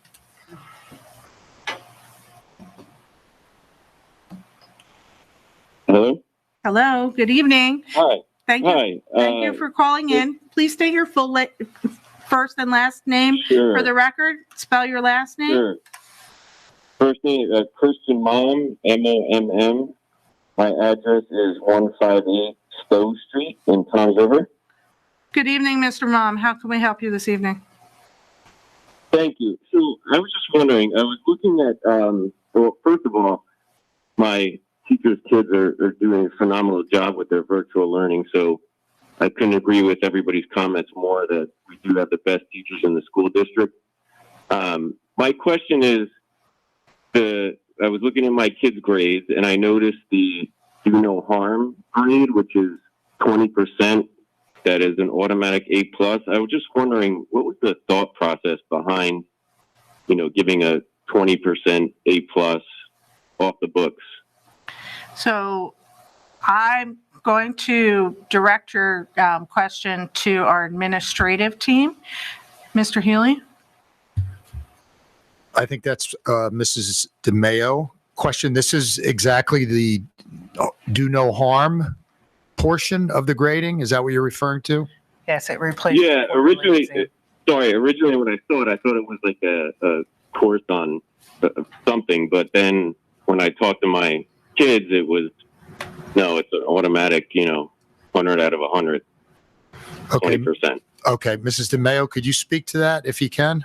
Yes, the supervisors got together over the summertime and came up with a consistent grading procedure, both for the middle school and the high school. And if you remember when we went to remote in the spring, one of the primary messages that was sent out by the Department of Education was to ensure that we were doing no harms to students' grades as we transition to this model with using new tools and assessing in different ways, engaging kids in different ways, and really struggling with the challenges of getting kids logged into classes, engaged in classes, getting them logged back in, and things like that. So it was decided upon through the supervisors to implement a percentage as part of the grading procedures that would provide students with a little bit of a cushion to combat any missing assignments and things like that. So it really doesn't give students an automatic A in a class. What it does is it provides them with just a little bit of a cushion for those students who would be struggling to come back from any really missing assignments.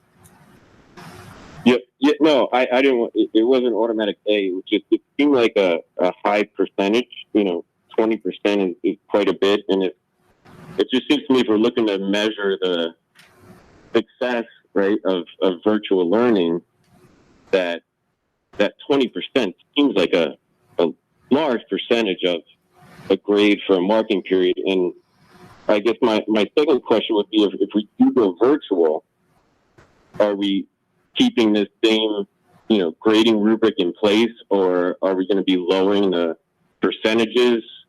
What's our thought process on that? Well, right now, that was the grading procedures and weighting that was set up for our virtual and our hybrid model. And of course, we'll revisit that when we return to school full time. But the reality is that there were certain components of the grading scale that have been omitted due to this current format. One of those being the quarterlies, which took up a large percentage of the grade. Another one is larger tests and projects, which we're kind of veering away from in lieu of more formative assessments and ongoing feedback that can be provided to students in real-time format. So I think it's an even more accurate of a measurement of how students are performing in this model as we look for various ways to measure how successful students are. Yeah, no, that's great. You know, feedback and everything else, if we can incorporate that, that would be great. I just felt that, you know, I saw that on my kids, you know, parent portal, and they automatically had 20% and 100%, and it just kind of surprised me.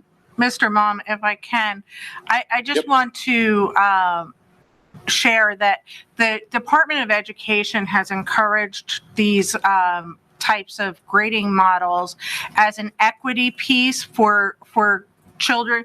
They understand that children who have a lot of support at home will likely do very well in a virtual environment, but children who do not have so much support at home will not do as well because their parents will not keep on them to log into the classes as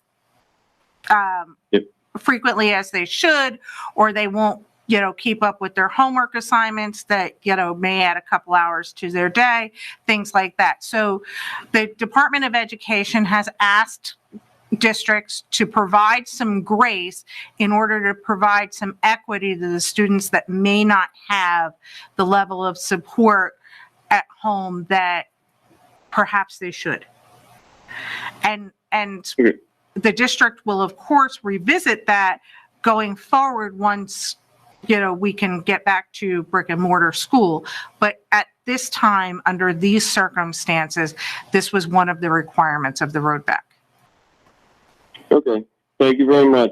Have a great night, everyone. Okay. Thank you, Mr. Mom. Have a good evening. You too.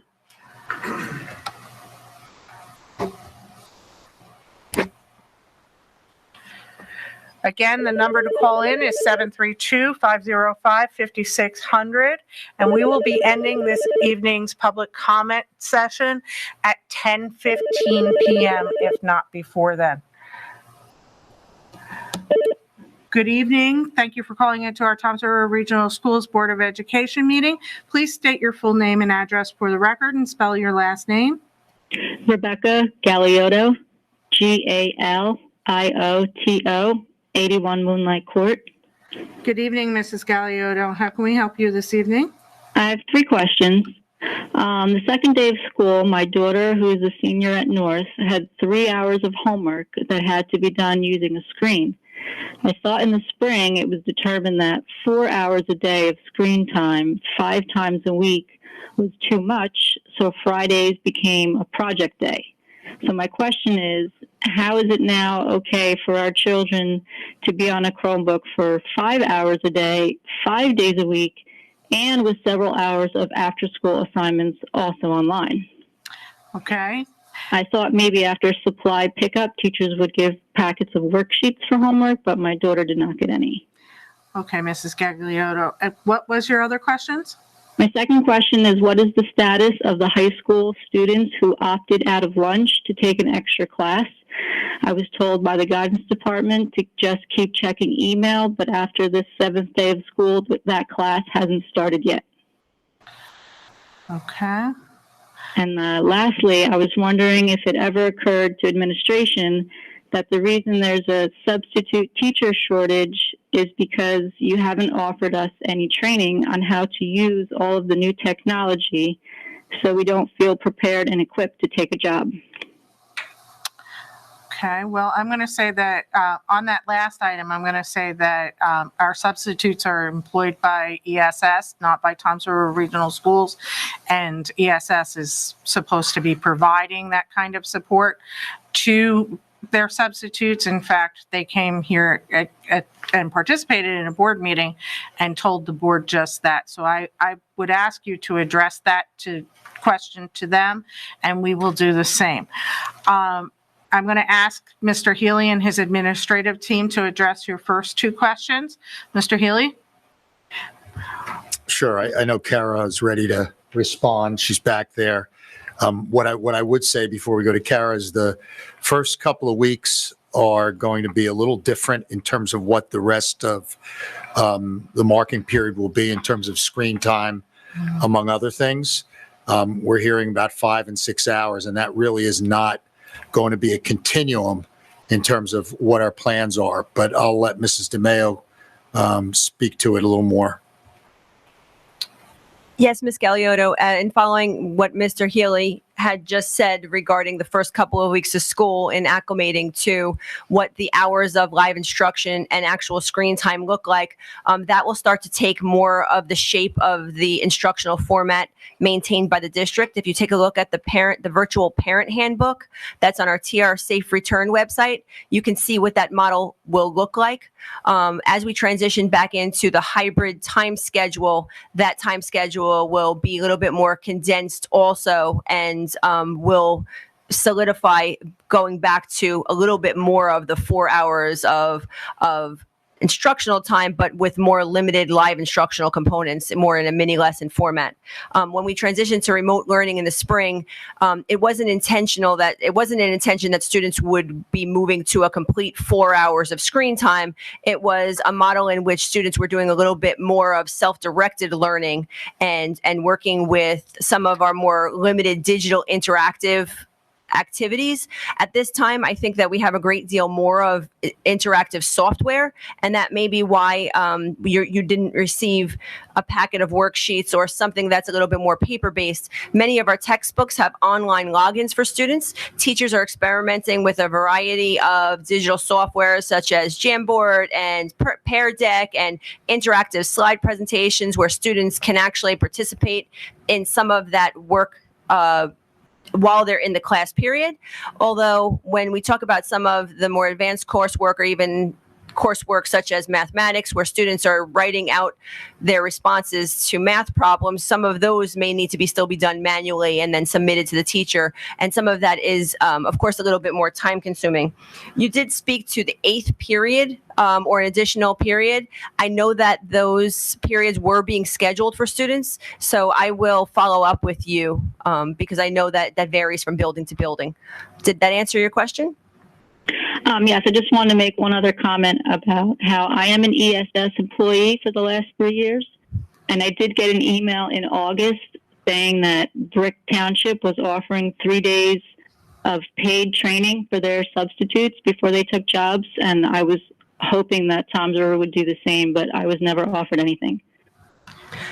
So I can follow up and anyone else can fill in as well. We always include our substitutes and our long-term substitutes in our training when it's offered, when substitutes have taken a position in the district. So any of our subs who will be filling those positions, and we will be looking to secure subs as we move back into the hybrid model, will have the opportunity to participate in our professional development academy that will take place toward the end of September.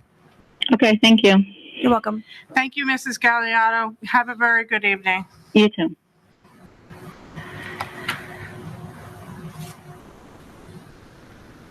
I just want to follow up on the ESS issue.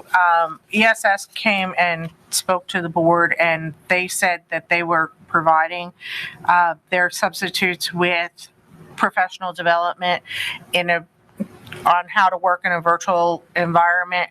Have we followed up with them to see what kind of training they are offering their subs? We are meeting with them, I believe, tomorrow. But I know that this is new for them in terms of the virtual environment. But I can also speak to sub shortages. It's not just ESS. I mean, for example, Ocean Township in Monmouth County offered $250 a day to subs, and they couldn't get enough subs. They had to delay their opening a week. So it's just a sub shortage for whatever reason. I think it has a lot to do with some apprehension by substitute teachers, being potentially exposed to a virus, as many of people are concerned, including our 421 staff. So it's just the nature of the environment we're in right now. But as far as answering your question, Ms. Palazzo, we have a meeting tomorrow with ESS, and I'll ask that question again. I appreciate that. Thank you. How many?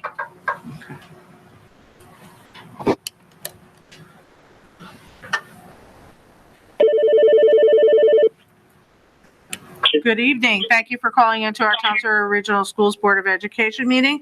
Please state your full name and address for the record and spell your last name, please. My name is Rosa Forte, Forte. Good evening, Mrs. Forte. My address is 683 North Stream Drive, Toms River. Thank you very much. How can we help you this evening? Yes, I have actually 3 questions. Okay. I do have a first grader at Cedar Grove Elementary. So I had a few questions pertaining to the October 5th date. I was wondering if we did opt to go back to the hybrid schedule with them, how easy would it be if it didn't, if our child didn't do well with the social distancing or anything like that? You know, at the younger ages, it's a little harder for them to understand social distancing, staying in a seat, not sharing. How easy is it for us to switch back to virtual then? Or if we opted to not go to hybrid and to keep them virtual, when would another option be for us to choose to go back to virtual? Also, the other 2 questions are kind of really in one. With that happening now, will their teachers and classes change, or will the teachers be teaching the hybrid in-class and virtuals together at the same time? These are great questions. Is that all you have this evening, Mrs. Forte? Yes, that is. Okay, I'm going to refer your questions to the administrative team. Mrs. Palazzo, I can answer both of those questions. So in regard from moving from in-person to virtual, that can happen immediately when that request is made. We are asking if our parents are going to select an in-person hybrid model come October 5th, that would be in place through the second marking period, just for planning purposes, as we have to make sure that we're maintaining social distancing and give us time to plan. In regard to teachers and classrooms and the possibility of teacher changes, there is that possibility that a teacher classroom may need to change due to how we have to arrange our schedule, and the fact that we have teachers that will be providing virtual instructions or virtual instruction, and that will be our teachers that are receiving a telework accommodation due to their medical issue. So it may require the need to change classrooms, but we are trying our best to limit those changes per building. Thank you, Mr. Fashnot. Mrs. Forte, I hope we have answered your questions sufficiently. Yes, you did. Thank you. Thank you very much for calling in this evening. Have a good night. You too. Bye-bye. Bye-bye.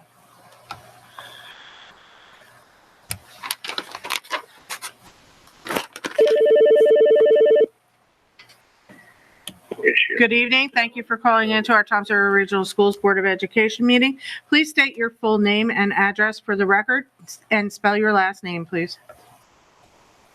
Jenna Beverly, Beverly, and the address is 504 Green Tree Ave, Point Pleasant, New Jersey. Good evening, Miss Everly. How can we help you this evening? Hi, how are you? I do have a few questions, a little bit about the PPE. My one question is, as we move towards letting in our first graders, our preschoolers, and our kindergartners, will they have desk barriers in their classrooms? And my other question is, will, more for like the special area teachers, will those special area teachers still be seeing, let's say they have 4 kindergarten classes, 5 first grade classes, will they still be seeing all those students in 1 week?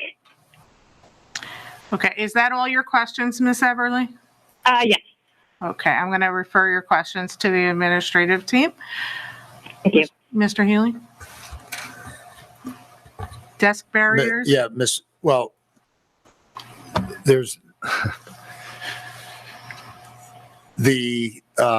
as far as the PPEs and the barriers, I don't believe that we will be having desk barriers, but we will be spacing the desks. That's why we're doing a hybrid. So we're limited to the number of students that are in one location.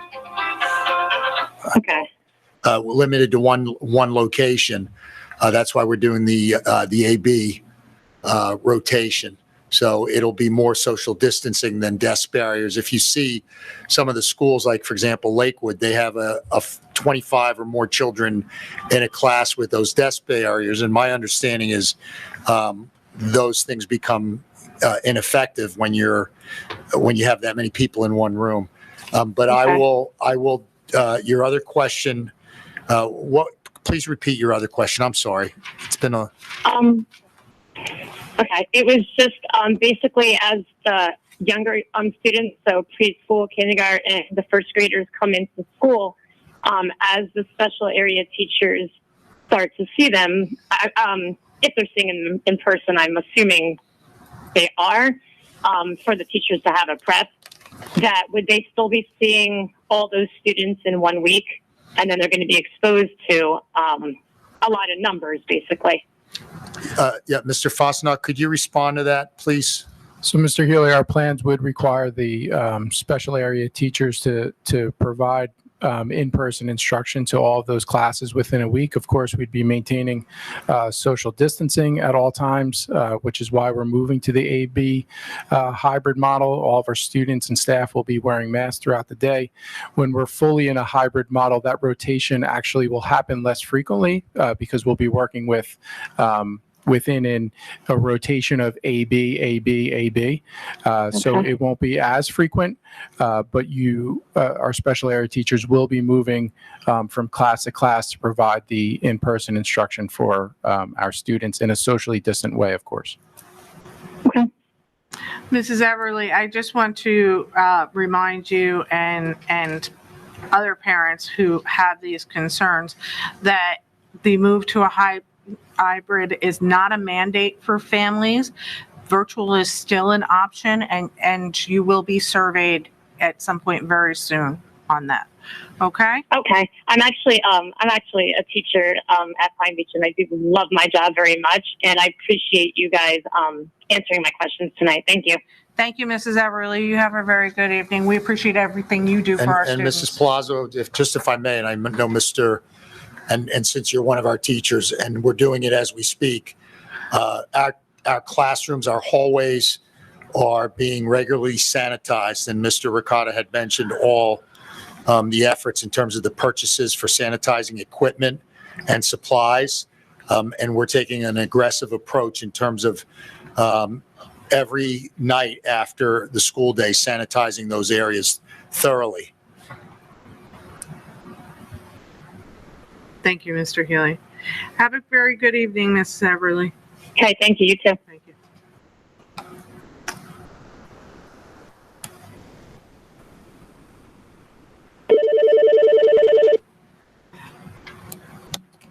Good evening. Thank you for calling into our Toms River Regional Schools Board of Education meeting. Please state your full name and address for the record and spell your last name, please. Olivia Calaballi. I'm sorry, ma'am. Could you repeat that? Olivia Calaballi. Good evening, Mrs. Calabarri. Are we good? Can you state your address for the record, please? 883 Moles Court. And spell your last name, please. Colabelli.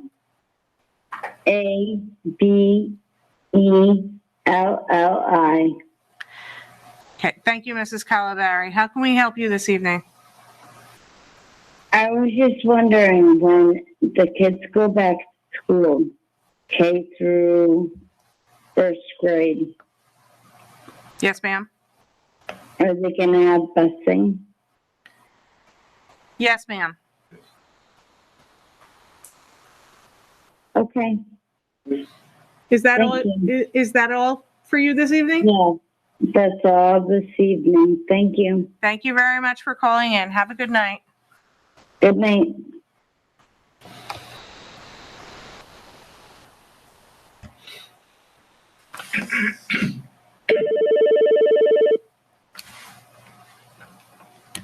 Good evening. Thank you for calling into our Toms River Regional Schools Board of Education meeting. Please state your full name and address for the record and spell your last name, please.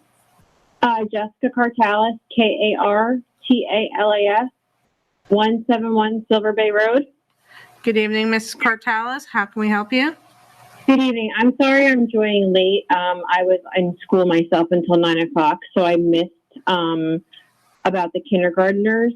I did see that they are going back hybrid model on October 5th. Yes, ma'am. My question is, what is the model going to be? Is it going to be A, B, Monday, Wednesday, Thursday, Monday, Wednesday, Tuesday, Thursday? Mrs. Cartalis, is that your only question?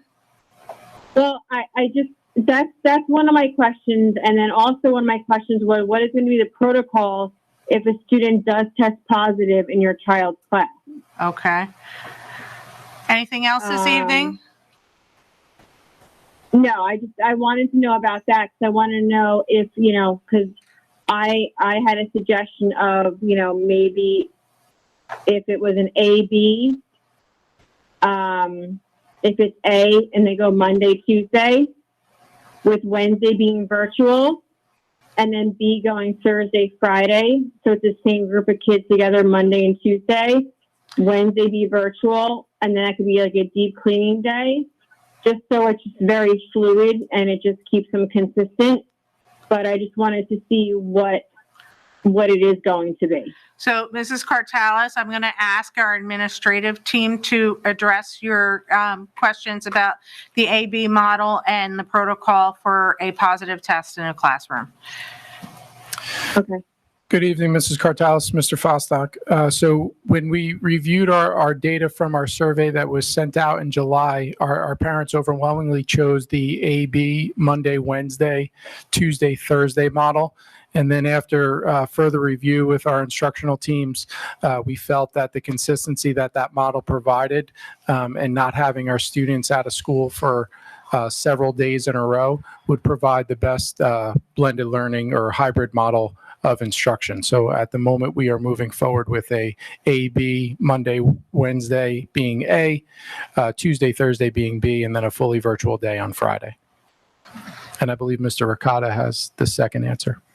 Yes, thank you. So if a person, so you said if a student tests positive, but also if a staff member tests positive and is in contact with a student, it's the same protocol there. We follow the guidance of the CDC and the guidance of our school physician and Ocean County Health Department with parent notification. And of course, we will do deep cleaning immediately following those guidelines. But, the contact tracing is all done through the Ocean County Health Department. And of course, if there's a positive test, that's through a doctor's office, and they immediately notify the Ocean County Health Department so that contact tracing could begin. And then we start our notification of all who have been within contact of the positive person within 6 feet for 15 minutes or more. So that is the guidelines that we have been provided at this time. And then, of course, we do deep cleaning immediately that we can get in that area. Thank you, Mr. Ricotta. Ms. Cartalis, I hope that we have answered your questions sufficiently. Thank you for calling in this evening. Have a good night.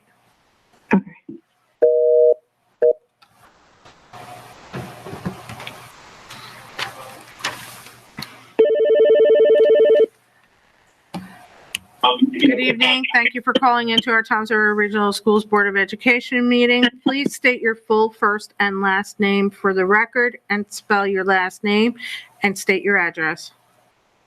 Hi, my name is Shane Wynn, W-I-N-N.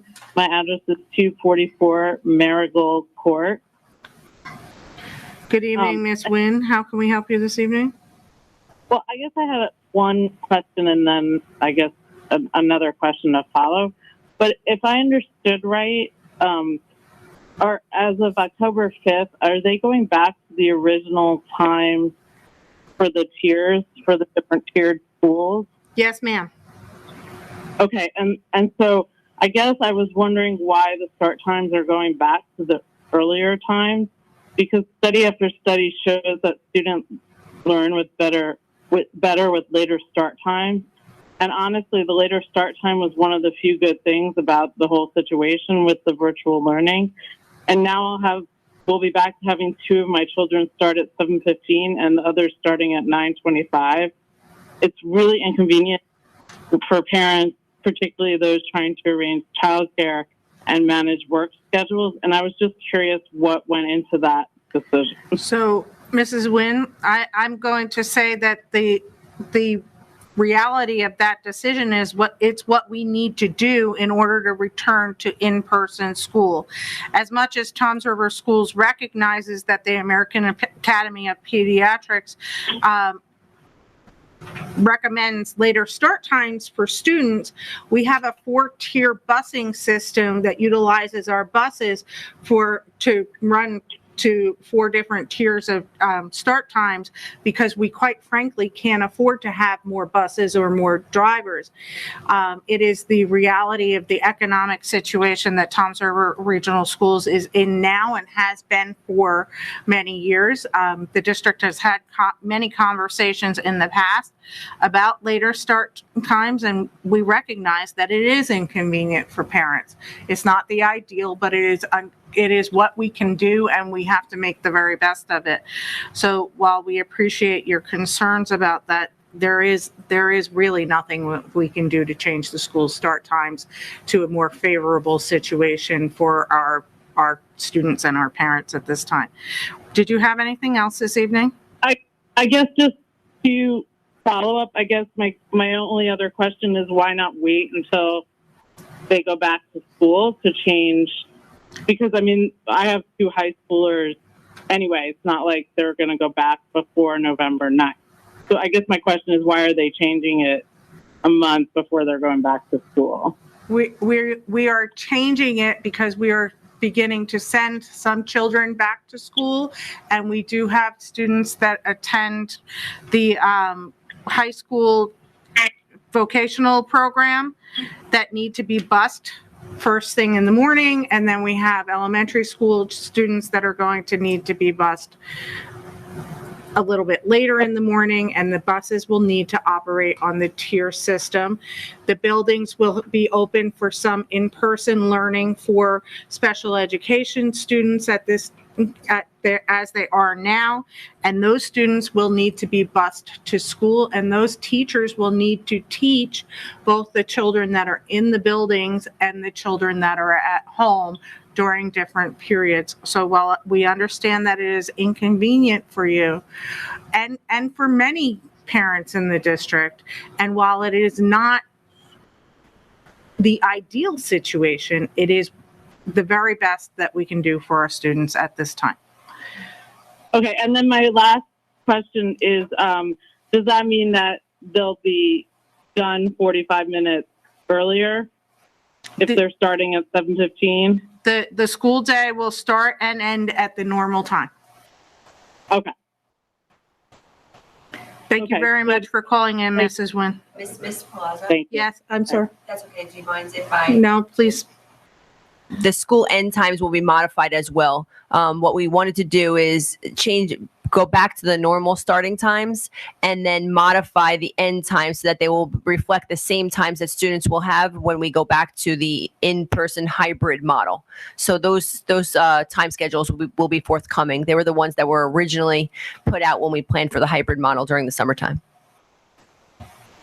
Okay, so it'd be the 4-hour? It would be 4 hours of schedule, rotated live instruction, interactive activities, and then it ends up becoming like a 2 hours of virtual supports that are scheduled by period. Okay. Okay, thank you. Thank you, Mrs. Nguyen. Have a very good evening. You too. Bye.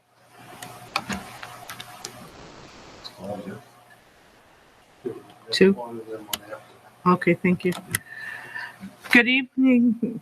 Oop, not yet. There we go. Good evening. Thank you for calling into our Toms River Regional Schools Board of Education meeting. Please state your full name and address for the record and spell your last name, please. John Becker, Becker, and it's 112 Holly Street in Toms River. Good evening, Mr. Becker. Thank you for calling into our meeting this evening. How can we help you? I had a question about returning to school for the hybrid for student schedules. So if students, right now all the students are out on virtual, they all have the same teacher.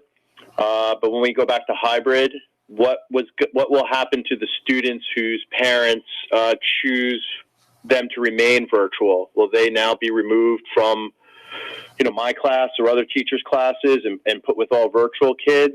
Because that seems like not a good situation if that's the case. So I just was wondering what's going to happen with that. So that's a great question, and I'm going to ask our administrative team to answer it for you. Thank you.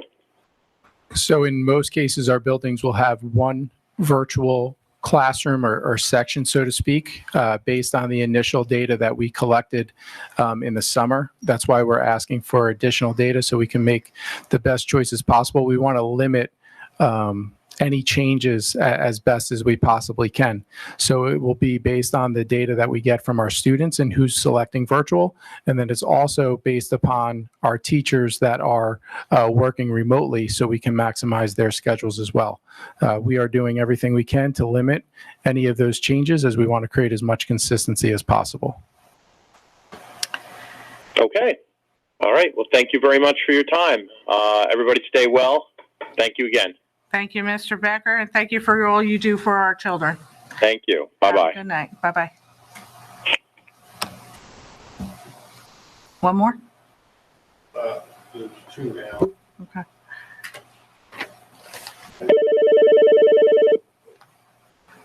Not yet.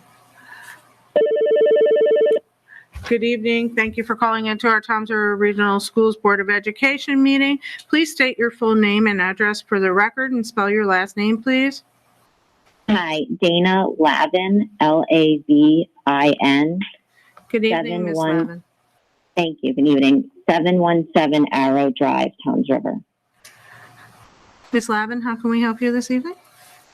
I had a few questions, but I also just have a comment. Has the district considered the challenges to families that have multiple elementary-aged students in, let's say, first grade and fourth grade, and the challenges of being able to pick up and drop off a first grader while a fourth grader is at home supposed to be logged in doing their work? Is that your only question? No, it's not. I chose virtual for my children before the district announced that we will all be virtual. And I was under the impression that I was going to get a teacher that would be virtual the entire time, regardless of what happened. So I'm a little bit disappointed that I chose virtual, and now if school opens, when it says it's going to open and my kids stay virtual, then they're going to have a teacher change. I'm a little confused why they wouldn't be put in a class with all the other students who had chosen virtual. It's Mrs. Lavin, is that your last question? Yes, it is. Thank you. Okay. So I'm going to ask the administrative team to address your concerns. Thank you. So in regard to the first question, we have thought about that and how difficult it may be for parents, but we want everybody to keep in mind that, getting our youngest students in is a priority. 3 of your days will remain consistent as your students are in a blended learning format. They'll only be attending school in person for 2 of the 5 days. So 3 of your virtual days will remain the same. And then we're hoping and planning for this to only be a 4-week time frame throughout the school year where the schedules will be off from a kindergartner to a 4th grader. But in prioritizing, we know that we need and want to get our youngest students in as quickly as possible. In regard to the second question, we felt that when we were moving to a virtual model, it really didn't make a lot of sense to use the data that we gathered in July from our parents, knowing that data most likely will not be the same when we were to return back to a hybrid model, initially planning for November 9th. And in some cases, we have buildings that have maybe 5 to 6 virtual students inside of it. So it's impossible to really plan that far ahead in what you're asking. So again, we're going to try to limit as much of that of those changes as we possibly can, and want to maintain consistency for our students. But at this time, there may be some changes as we move from a virtual model to a blended model. Thank you, Mr. Felsnut. Mrs. Thank Lavin? you. And I'm sorry, just one follow-up question. So if, God forbid, hopefully not, this becomes an issue again with the pandemic and then school has to reclose, are the kids that are virtual going to get another teacher then? It just seems like the kids who are choosing virtual are going to get shifted around an awful lot, and they're going to be given a teacher who just happens to be home on leave and maybe isn't the best at teaching virtually. And I'm concerned that because I'm taking virtual, because it's an option I have in my family, and I'm a little bit fearful of sending them, that they are going to get a lesser experience now in this situation. So, Mrs. Palazzo, if I may. Yes, please. So no, that wouldn't be the case where we would have to make a change moving forward, because we would be able to use the most up-to-date data that we have to create those class cohorts. So we'll be in a position with our schedule and with our sections to really seamlessly move from a virtual environment to an in-person environment. Okay, I'm going to chime in here, Mrs. Lavin. I have to say that I'm privy to some of the information about exactly who is teaching from home, and some of the staff that is teaching from home are wonderful, extremely talented teachers. In fact, most of the staff that is at home are wonderful, extremely talented teachers. And the only reason I don't speak to all of them is because I don't know all of them personally. I really don't think that your child is going to get a second class experience because they have to change teachers. Is it disappointing? Absolutely. It's not the ideal. It's not what we would really want to do in a normal year, to change a child's class assignment in October. But it's not going to give your child a second class learning experience. And I want to reassure you about that. That's truly not what happens here. When we have teachers that are struggling with virtual learning, we are reaching out and trying to make it better. And our teachers all just went through 3 days of very intense professional development to make sure that they were all up to speed and ready to do their very best work for all of our students. And I really hope that we can convey to you that everyone is out there working their tush off to make sure that these kids have the very best virtual learning experience right now. And we don't want any problems. And if a parent such as yourself is experiencing any problems, we want you to reach out to your teacher and then your building administrator to resolve those problems as quickly as possible. Our teachers are very, very well qualified, and they all want to do the very best for your children and make sure that they succeed. They want to make sure that all of our Toms River Regional Schools children succeed. And if we need some sort of adjustment, then we certainly need to convey that to them. I appreciate it. Okay, thank you very much. Thank you, Mrs. Lavin. You have a very good evening. You too.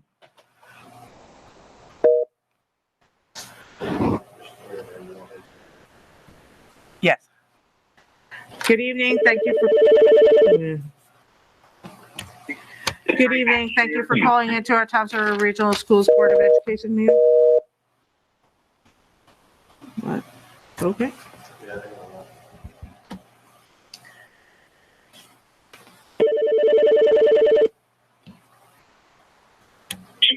Good evening. Thank you for calling into our Toms River Regional Schools Board of Education meeting.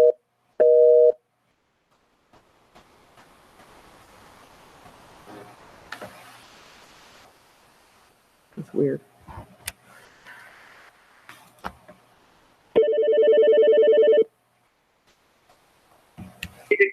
Good evening. Thank you for calling into our Toms River Regional Schools Board of Education meeting. Please state your full name and address for the record and spell your last name, please. Cindy Botwinick, Botwinick, 130 Goffrey Boulevard, Toms River. Good evening, Mrs. Botwinick. How can we help you this evening? I'm just trying to track the schedule. So we started with a September 8th with teachers and schedule and kids. And then in October 5th, we have a schedule with teachers, maybe different kids and different teachers with a different schedule. Then November, maybe also different teachers, different schedule. If we have to return to an all virtual, do we go back to September 8th, October 5th, November 9th? This is, I feel as though we can't just keep planning. Well, I can't even say planning. We can't keep changing as we go along and keep experimenting with these different environments for these kids. We have to have some consistency. That's the most important thing for these children who have so little of it in their lives. Please, please, can we establish something and see it through? Mrs. Botwinick, was that a question or a statement? Yes. Can we establish something and see it through? Question mark. Okay. Did you have any other questions this evening? No, that's it. Thank you. Mr. Healy?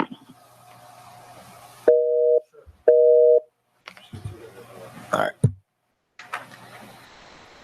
you want me to clarify the middle school? I think that might be helpful. So just to speak to the last comment,